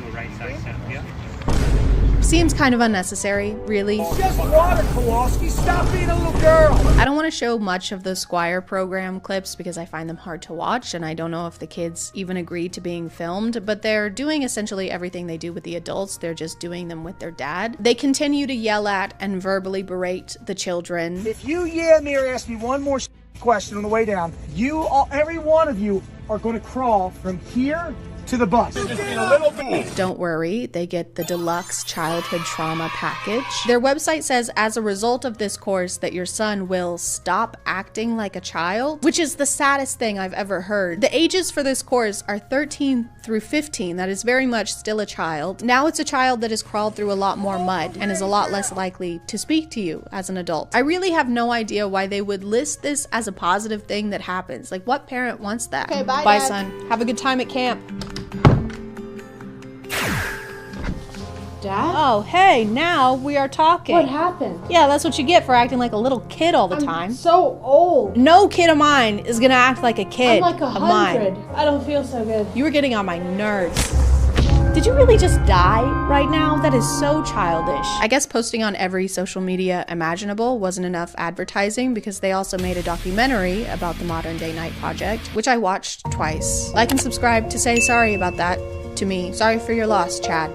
Of time. The whole thing is Coolian giving more backstory for the project and explaining why they started it. The documentary also seems like a vanity project. The whole thing is in black and white. There's epic background music. It's in slow motion. It's fucking sick. I am erect and ready to eject. At some point when he's describing the program, he refers to the physical challenges as opportunities. And so the ice bath is one challenge, you know, pulling a truck, my pickup truck, and then ultimately a fire truck is another, and hiking just miles and miles every single day during those 75 hours over that 3-day period, and all types of physical, I guess what some would consider torture, but I would look at as opportunities. It's not torture, guys. It's an opportunity. Oh, look, this guy's getting the opportunity to be waterboarded. Congrats, guy. On the opportunity. Congrats. The graduation for the boot camp happens after your rebirth ceremony, where they make you dig and lay in your own grave. This began because he and his wife were hanging out one day and then thought to themselves, babe, what if I gave men the opportunity of dying? What if I put them in a body bag and then charged them money for it?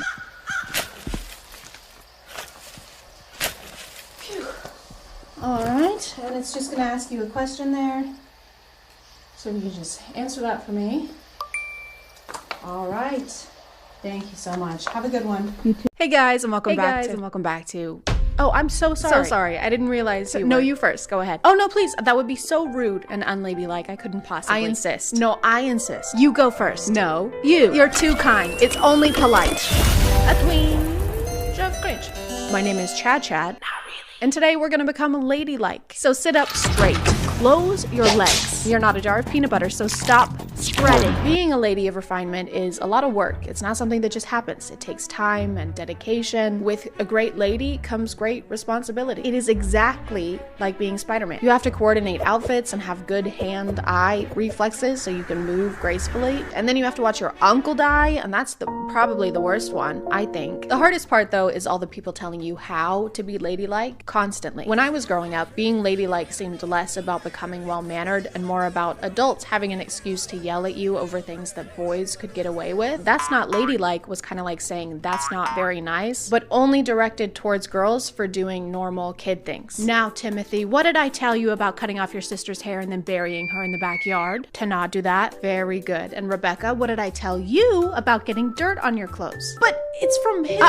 No buts, Rebecca. Go pack your bags. I never want to see your face again. But actual lady etiquette is super, super complex. I fell down this rabbit hole on TikTok a couple weeks ago, and it turns out I've been doing everything completely wrong. I'm gonna use the restroom. BRB. Okay, never say that when you are at the dinner table. It is bad manners and bad etiquette. You do not have to declare what you're doing, where you're going, or why, because you are not a child. You are a lady. A child wouldn't say, BRB, I have to use the restroom. It would be more like, Mom, hey Mom, I need to go to the poop room to use the poop seat. It's a big one. Bring your chicken parm, because it's gonna be a minute. The best thing to say is just, excuse me, I will be right back. You don't need to declare or give an explanation. Not specifying where you're going kind of draws more attention though. If you say you're going to the bathroom, I'm like, okay, they're going to the bathroom. If you say, pardon me, I'll be right back, I'm like, okay, they're doing drugs in the bathroom. I'm gonna have more questions if you're acting like the bathroom is an unspeakable thing. Excuse me, just a second. Where are you going? To the, over there? The bathroom? We do not speak of that place. Whoa. 18 years ago, that place took my family. That place did? And it left me with this scar. Wait, how? One day I will destroy that toilet. Oh, I already did that. What? Yeah, the Texas cheese fries did not sit well. Rejoice! Okay, the realm is free. We're finally free. But something we can speak about is today's sponsor. This video is sponsored by Raycon. If you're bored doing laundry, can't stop thinking about how you'll never be done doing laundry, and it never ends no matter how many loads you do, it's just socks and towels and more socks and it keeps going forever and ever and ever, then you should try using Raycons. They've got wireless headphones, earbuds, even speakers that all offer premium sound quality without having to break the bank. Their everyday earbuds are sleek, compact, and come in a bunch of different colors like carbon black, electric blue, flare red, and rose gold. Not only can you customize color, but the everyday earbuds come with a bunch of optimized gel tips that you can switch around until they fit perfectly snug in your ears. They've got 8 hours of playtime and 32 hours of standby so that you can use them no matter what the day throws at you. It's gonna throw laundry at you. You can control the everyday earbuds with a touch of a button. Tapping the side can be used for switching between sound profiles, skipping a song, turning up volume, or taking phone calls so you can talk to your mom while you do laundry. Because you're still doing laundry. If you want to check them out, just click the link in the description or go to buyraycon.com/ChadChad for 15% off of your Raycon purchase. Thanks to Raycon for sponsoring today, and let's get back to the video. How to exit a room. Don't turn your back. Say thank you, goodbye, and smile. Back out slowly, facing the people in the room with confidence. Leave and keep eye contact until the door is closed again. Whenever you're leaving the room, make everyone feel a little distrusted. Just a tad. Make them feel like you suspect them of wrongdoing. Okay, I'm gonna head out now, guys. Okay, bye. Bye. See you later. Have a good one. See you tomorrow.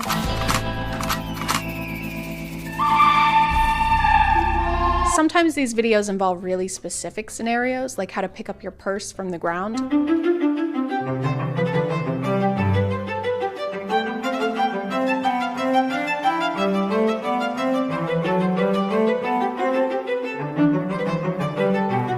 Or the most ladylike method, just leave it there. Don't even bend over, just cut your losses. I don't understand who this is for. I just don't know who's watching closely enough to be impressed by how you pick something up.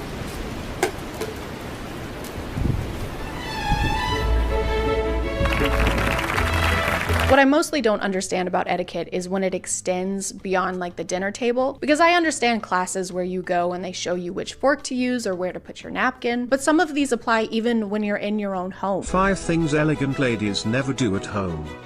Eat in front of the television. Gulp out of bottles. Neglect your hygiene. Wear slobbish clothing.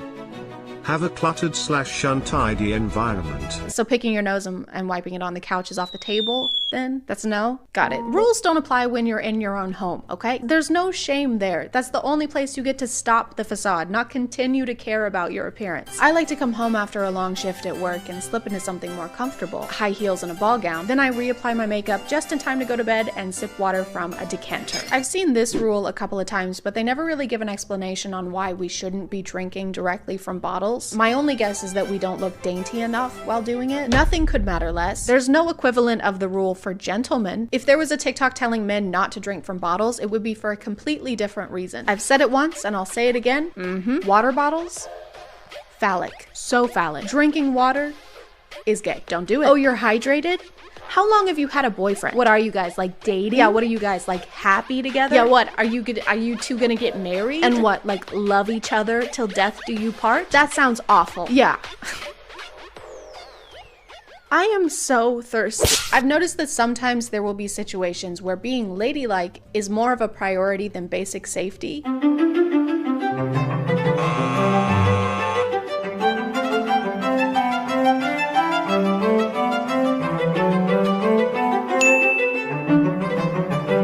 I thought it was more of a posture thing, like just keep your head high, but it literally says not to look down. Ladies, your instinct may be to look down and make sure you don't tumble to your death, but your instinct is rude. This is kind of similar to how women weren't allowed to ride horses normally and had to suspend themselves from the side like a human picture frame because they thought riding a horse normal would make you lose your virginity.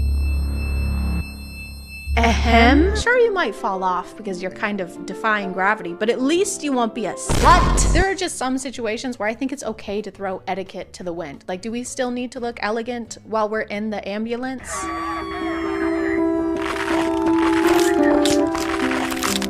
For some reason, most of these creators really hate athletic wear. Number 1 tip to look expensive and elegant every single day. Dress for the occasion, ladies. I see so many people shopping and traveling in yoga pants and sports trainers. This just is not acceptable, ladies, if you want to look elegant and expensive. I was just recently on a plane in the back seat closest to the bathroom, and the whole time I was thinking to myself, man, I am underdressed. She says to dress for the occasion, but if you're wearing yoga pants and the occasion is Starbucks, then you are dressed for the occasion. I get etiquette as a hobby, like as something you're interested in, but this just has a lot of holier than thou energy. Not a lot of people have time to worry about looking classy at the grocery store, and they're not enforcing formal attire. Like the store greeters aren't there to make sure you fit the dress code. Hi, welcome to Kroger. Are those Crocs? Get the fuck out. Once your guests arrive, don't take them to the living room and offer them a seat before showing them the restroom first. How are we supposed to introduce them to the bathroom? I thought we weren't supposed to talk about it. Hey guys, come on in. This is the foyer. Oh, watch your step. And this is the...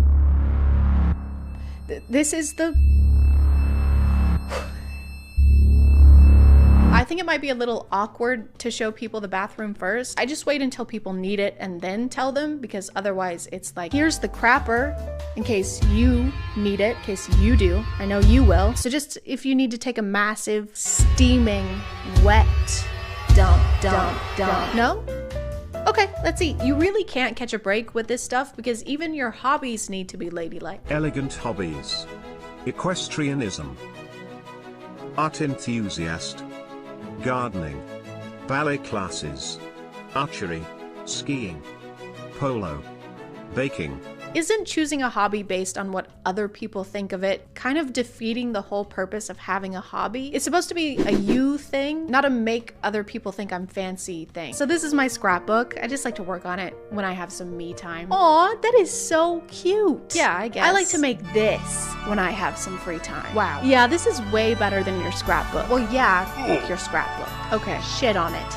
I'm gonna shit on your scrapbook. Please don't. So you can't take a break with your hobbies. You can't take a break in your own home. Do you ever get to pause being ladylike? Because it seems like it's almost a sport. It's like a competition.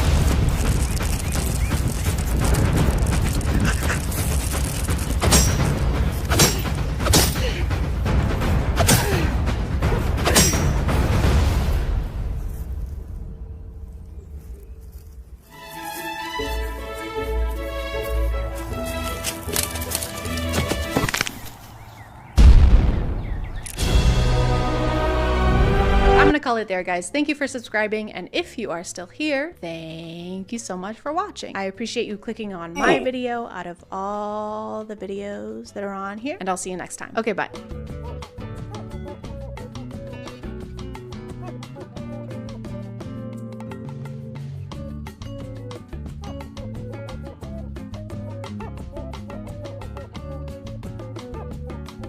I didn't make my rent this month. They didn't give me enough hours at work, and the kids need new soccer cleats. I don't know what we're gonna do. You know what I think would help you right now? No, what? I think you'd be a great fit for my company. I don't know if that would help me right now. Oh, no. Sure, it'll be hard in the beginning, but will it take 3, 8, 22 hours a day to get started? Yeah. Yes to which? The 3 or the 22? Yes, absolutely. I guess as long as I definitely end up making money in the future. Slow down there.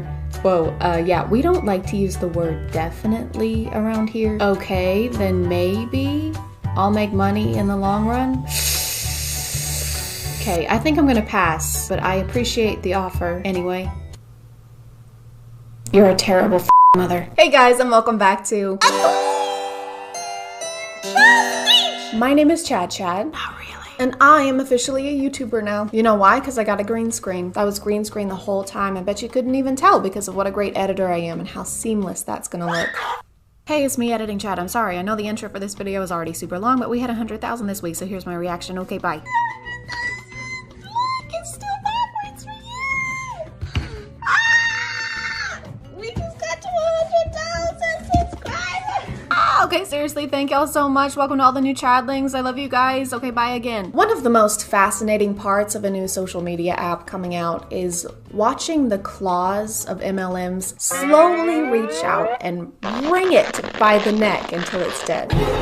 Like Facebook. I have a sister who joined an MLM, not the sister who has 9 kids. I have a lot of siblings, okay? Everyone does.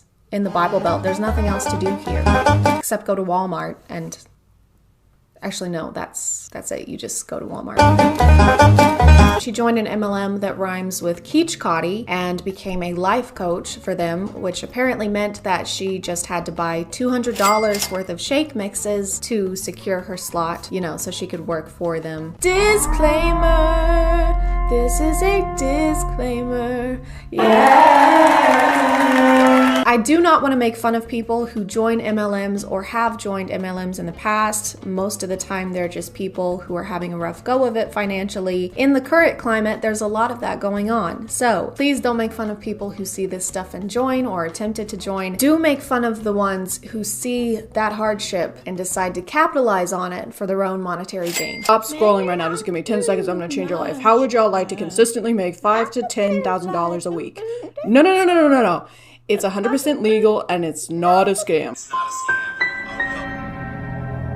This has definitely been said before, but if your pitch has to include definitely not a scam and totally legal, not a good sign.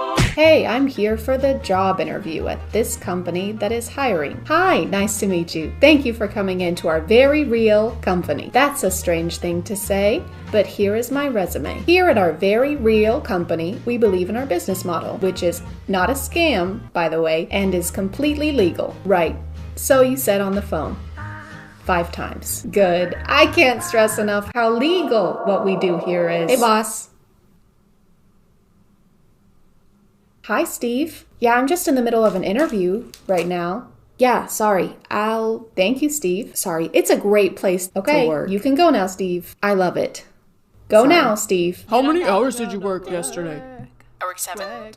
7. And how much did you make? 7. 7 what? 7,000. Ooh. I did some research on this company, FFL, which stands for Family First Life, and they sell life insurance, so it's just mostly a bunch of jargon that doesn't really make sense to me. I read some Reddit posts trying to find someone with like a personal experience, and the ones that I did find weren't exactly positive, but they're not an MLM. Because you don't have to recruit people to make money. You don't have to. What this guy's doing is definitely not MLM-y. Though. He's just been asked to join by someone above him, and now he's asking other people on TikTok to join so that they can also try to make money by getting other people to join on TikTok. Per se, it's... How many hours did you work today? About 2. 2, and how much did you make? About 5. 5 what? 5,000. 5,000. Can anyone do this? Yeah. This is the whole TikTok page, by the way. Like, this is his format. He'll say, how much money did you make last week? And they'll say 10, and he'll say 10 what? And they'll say 10,000. And it's crazy because we thought it was gonna be like $10. There's no way they were gonna make $10,000 in a week. That is way more than we expected. Sign us up now. It blows my mind that every single time we see people making money that we get so upset. No, we're not upset that people are making money. It's because we don't believe that people are making money doing this. Why can't we just be happy for people making money? Whatever happened to that time? Like, you should be happy that people are making money here. Typically, when people are making a lot of money, they don't have to convince everyone that they are. And if they do, they don't usually take this approach. I made 10K in 1 week, dude. Oh, cool. How? Click the link in my bio to find out. Oh, I don't want to sign up for anything. I just want to know how you did it. Click the link. Just tell me. Just click the link. It seems like you're lying. Why can no one just be happy for me? Hey, Dad. Yeah. When did you switch careers? 4 months ago. How old are you? 64. How much did you make last month? 14. 14 what? 14,000. But in my defense, I only worked 2.5 weeks. Hey, they're doing the same thing as the other guy. It's almost like they use the same format and change it slightly in order to recruit people. Who else do I know that does that? Hey babe, I've been stalking your Insta and you seem like the perfect fit girl. I was wondering if you would want to be a How would you like to be a girl? Hope you're having a good week and stay. Hey girl, I just read your blog. Have you ever wanted to start a Hey girl. I don't know. You don't have to be great at closing ratio, but people like looking to have a great closing ratio. They're trying to get lucky every week. What is this? You can put this music over anything and it'll make it sound motivational. When you understand how this game is played, you don't have to get lucky. Like, you just understand you'll work enough, you will literally trip over money. And if you do it consistently, I've always said money will rain. What does a average full-time 40-hour-a-week agent make here at FFL? At least $250,000 a year. Hit us up if you're interested in making $250K a year. They also use copyrighted music. Okay, what does the average full-time 40-hour-a-week agent make here at FFL? At least $250,000 a year. Just call us to learn more. Word for word? Really? You couldn't add a sprinkle of personality to the script? Hey, what does the average full-time 40-hour-a-week employee make here at FFL? At least $250,000 a week. We team FFL out here. On God. $1,000, that's the script right there. $1,000, she just read it from that sticky note. I'm not really doing that, unless I'm right, which I am. You owe me $1,000. I also want to talk about how unprofessional some of these people are on here, aside from their shameless copy-paste formats in their TikToks. They address anyone who is suspicious of their work model or has concerns as haters, of course, and will not, for the life of them, tell you what they actually do. People say this but have nothing to back it up or to help people learn to do it. All you have to do is ask. Sweet, okay. So we just have to ask. I would like details. Bio. In Las Vegas? Bio. Info please. Bio. Okay, fine. For fuck's sake. I'll click on the bio. Instant access.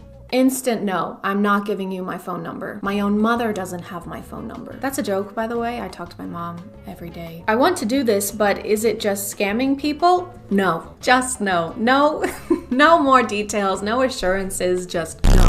I would like to buy this item, but I do not know if it's worth the money. You, employee that works here, do you think this would be a valuable purchase? No. Oh. Can I ask why? No. Oh. Well, I kind of really wanted it. No. You don't work here, do you? Nope. These kinds of videos, whether it's technically an MLM or not, feel icky to me. I don't like the fact that these companies, maybe not this one in particular as much, but they tend to go after women with kids who are looking for a way to make money but still be able to stay at home where they can set their own hours and be their own boss, because that's perfect for their situation. And yeah, who wouldn't want that when the alternative is going to a job for 8+ hours a day and then sending 90% of that paycheck to a daycare.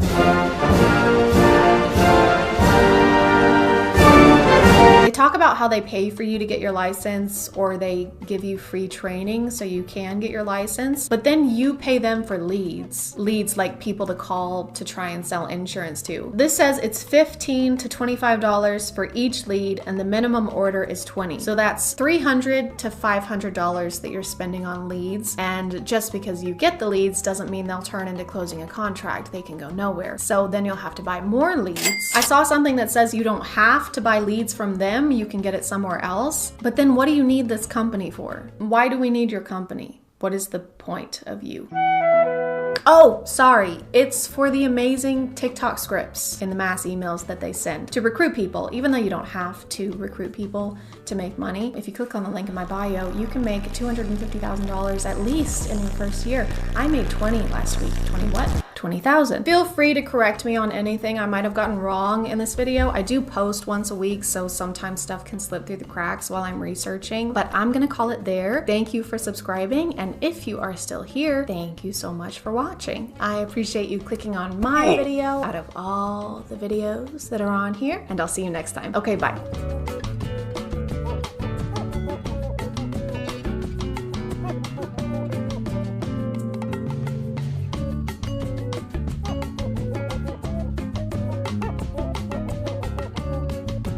Hey guys, and welcome back to another video. Chad, wasn't I being the funniest, most original person on the planet? I'm embarrassed. Stop. A twinge of cringe. Over the last 6 months, yes, it's only been 6 months, the internet has become more and more acquainted with the overnight sensation Haley Welch, aka the Haktua girl, lady, Madam. Haley's quick rise to fame was thanks to my favorite genre of street interviews, where guys ask usually not sober women suggestive questions and then act shocked when they get suggestive answers. What's one move in the bedroom that makes a man go crazy?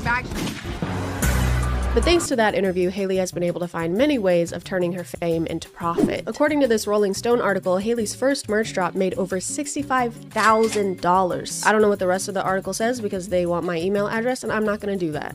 Also, I can't read. And that amount of sales makes complete sense when you see the variety of merch they have to offer, like this crew neck that says Hawktua, or this hat that says Hawktua, or this shirt that says Hawktua, or this shirt that says Hawktua. Since then, Haley's also started a podcast, made a fanfics account, and launched a jewelry collection with the slogan, "Who says fashion has to be boring?" Which doesn't quite make sense to me because I don't think anyone has ever said that. Fashion doesn't have to be boring. You don't have to put the same 2 words on every item of clothing, and I can't really fault Haley for any of this stuff. You can't blame her for taking advantage of a viral moment and making as much money as possible. Is what I would say if it was opposite day. Ah, the sky is down. To a hawk. Unfortunately, over the last few weeks, the only spitting Miss Welch has done has been directly into the faces of her followers. Between a meme coin launch with alleged insider trading, I mean, just look at this. Do you have any idea what this means? Do you know what this means? I don't know what it means. To her questionable response to alleged insider trading. Actual, like, hey guys, I hate to interrupt you, Nick. Hello there. But anywho, I'm gonna go to bed, and I'll see you guys tomorrow. Haley, no! You can't leave the conversation when the conversation is about how you just scammed people. You have to stay and listen. You're named after a grape juice, so just concentrate. But we're not even here to talk about that. None of these things are what I'm annoyed about right now. Today, I want to explore yet another Hawktua scheme known as the Pookie app. Today we're going to be leveling up our dating game with Pookie, made by Haley Welch, the Hawktua lady. Are you comfy? The official app of Haley Welch. Find your match, tools to attract and connect with the one you want. Level up your game, learn how to talk, flirt, and win like a pro. Excuse me. Plan legendary dates, perfect ideas and outfits tailored to impress. Zodiac compatibility. Uncover your cosmic connection instantly. What?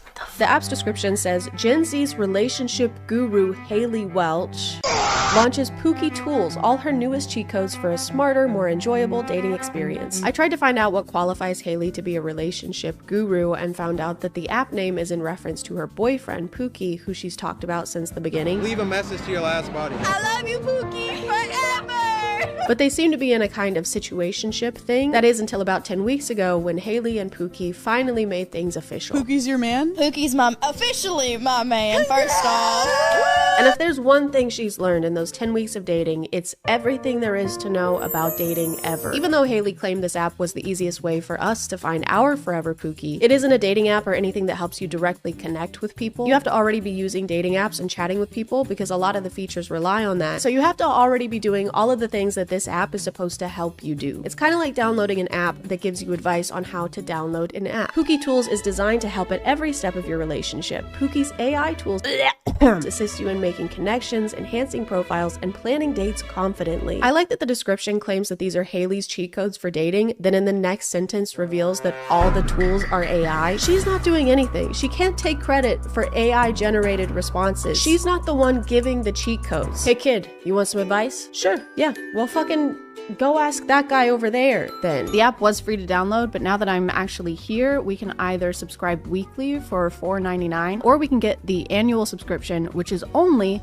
$40 a year, and it's 85% off. I got the weekly subscription, so I'm paying about $20 a month to use this app. But you know what? That's a small price to pay for information I could already get online for free. Zodiac compatibility, you put in your birthday and their birthday, which is something that you can do on Google. So maybe the Pookie app doesn't work well, but this one can help you train well. This video is sponsored by Trainwell. Something I've always struggled with in exercise and in uploading videos is consistency, which is apparently like the most important part. Who knew this? Who knew that? But with Trainwell and their one-on-one remote personal training, the continuing part can be much, much easier, especially thanks to their human trainers. No AI here. You're not gonna find it here. Having a trainer adds a level of human accountability that makes me more likely to stop doom scrolling reels and move parts of my body that aren't my thumbs. My human accountability is named Nate, and he is amazing, even though he tells me to do dumbbell tricep extensions sometimes, and those make my arms feel like they're going to fall off. After taking TrainWell's quiz, you get matched with the perfect trainer for your needs, who will then create a routine tailored specifically to you. I have the knees of an 80-year-old woman, so I mentioned this during our first chat, and Nate made sure to give me exercises that are easy on my knees, but long-term are going to strengthen them so that maybe one day I can crouch without it sounding like twigs snapping in half. You can also let your trainer know if something is ever too hard, too easy, or if you want to make any adjustments to your schedule, because your fitness routine should be your fitness routine. And I'm enjoying fitness routine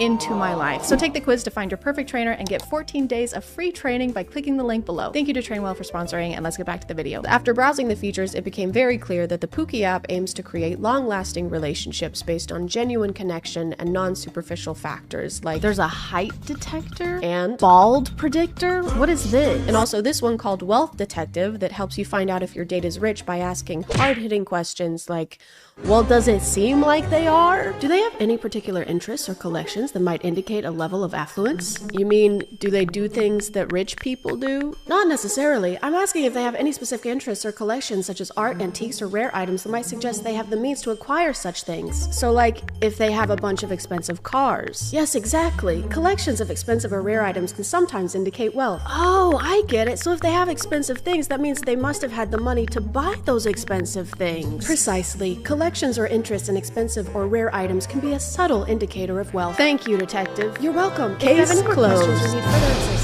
A lot of the tools have to do with texting or messaging on dating apps, like the dating app opener, which gives you clever lines based on someone's profile. Looks like you're a master in the kitchen and the galaxy. What's your secret recipe for the perfect date?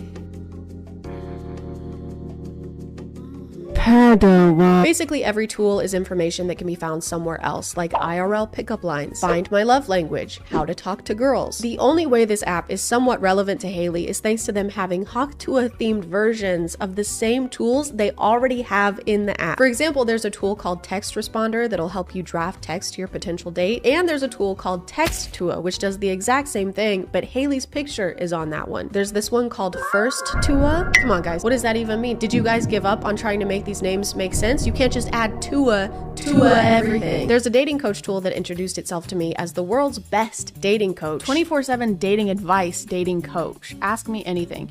Oh, it's 24/7 cause it's AI. And that also has a Haley version called Dating Advice. Literally the only difference between those tools and the Haley ones are that her versions will start each message with, well, hot dang, sugar, and ends talking about grits or something. Well, howdy there, sugar. What's shaking in your neck of the woods? My hands. I'm so nervous. Aw, darling, don't you worry none. Just take a deep breath like you're about to dive into a big old plate of biscuits and gravy. What's got y'all jittery? Hawk to you talk to much. It's really frustrating to try and explain the features of each tool because it's basically pointless to do that. There isn't a lot of variety when it comes to the function of each one. If I ask what I should wear on my first date in this tool and then I ask the same question in this one, it's going to generate the same kind of answer because this is all the same AI. There's no point in leaving one tool and going to a different one. Did you hear that? Ladies. It's kind of like that picture of that trash can that says trash on one side and recycling on the other, but there's no divider in between and everything is just mixed together. Do you know what I'm talking about? There's this illusion of multiple features on the Pookie app, but really it's all just the same big pile of garbage. Hey, that was a trash metaphor. It was a metaphor about trash. A few days after I explored the app for the first time, I reopened it and realized there had been an update, and now there were even more Pookie tools. There was now an apology writer, a roast me tool, and a soccer skills tool. Something's not right. This is more mixed up than grits in a blender. Even though learning how to play with balls might be helpful in the dating scene, I was a little confused on why this was here. So I asked how it's supposed to help, and it actually let me know I'm not allowed to ask it any questions outside of soccer coaching. But I don't need soccer coaching. Haley already told us how to dribble the balls. I tried contacting support to see what was going on with this update, and it ended up just being some guy's phone number. The Pookie app has a soccer skills option, and I'm wondering when that update was added. The team is always beta testing new features. Haley plays soccer. Jesus Christ. Sorry, but I just provide technical support. Do you have feedback?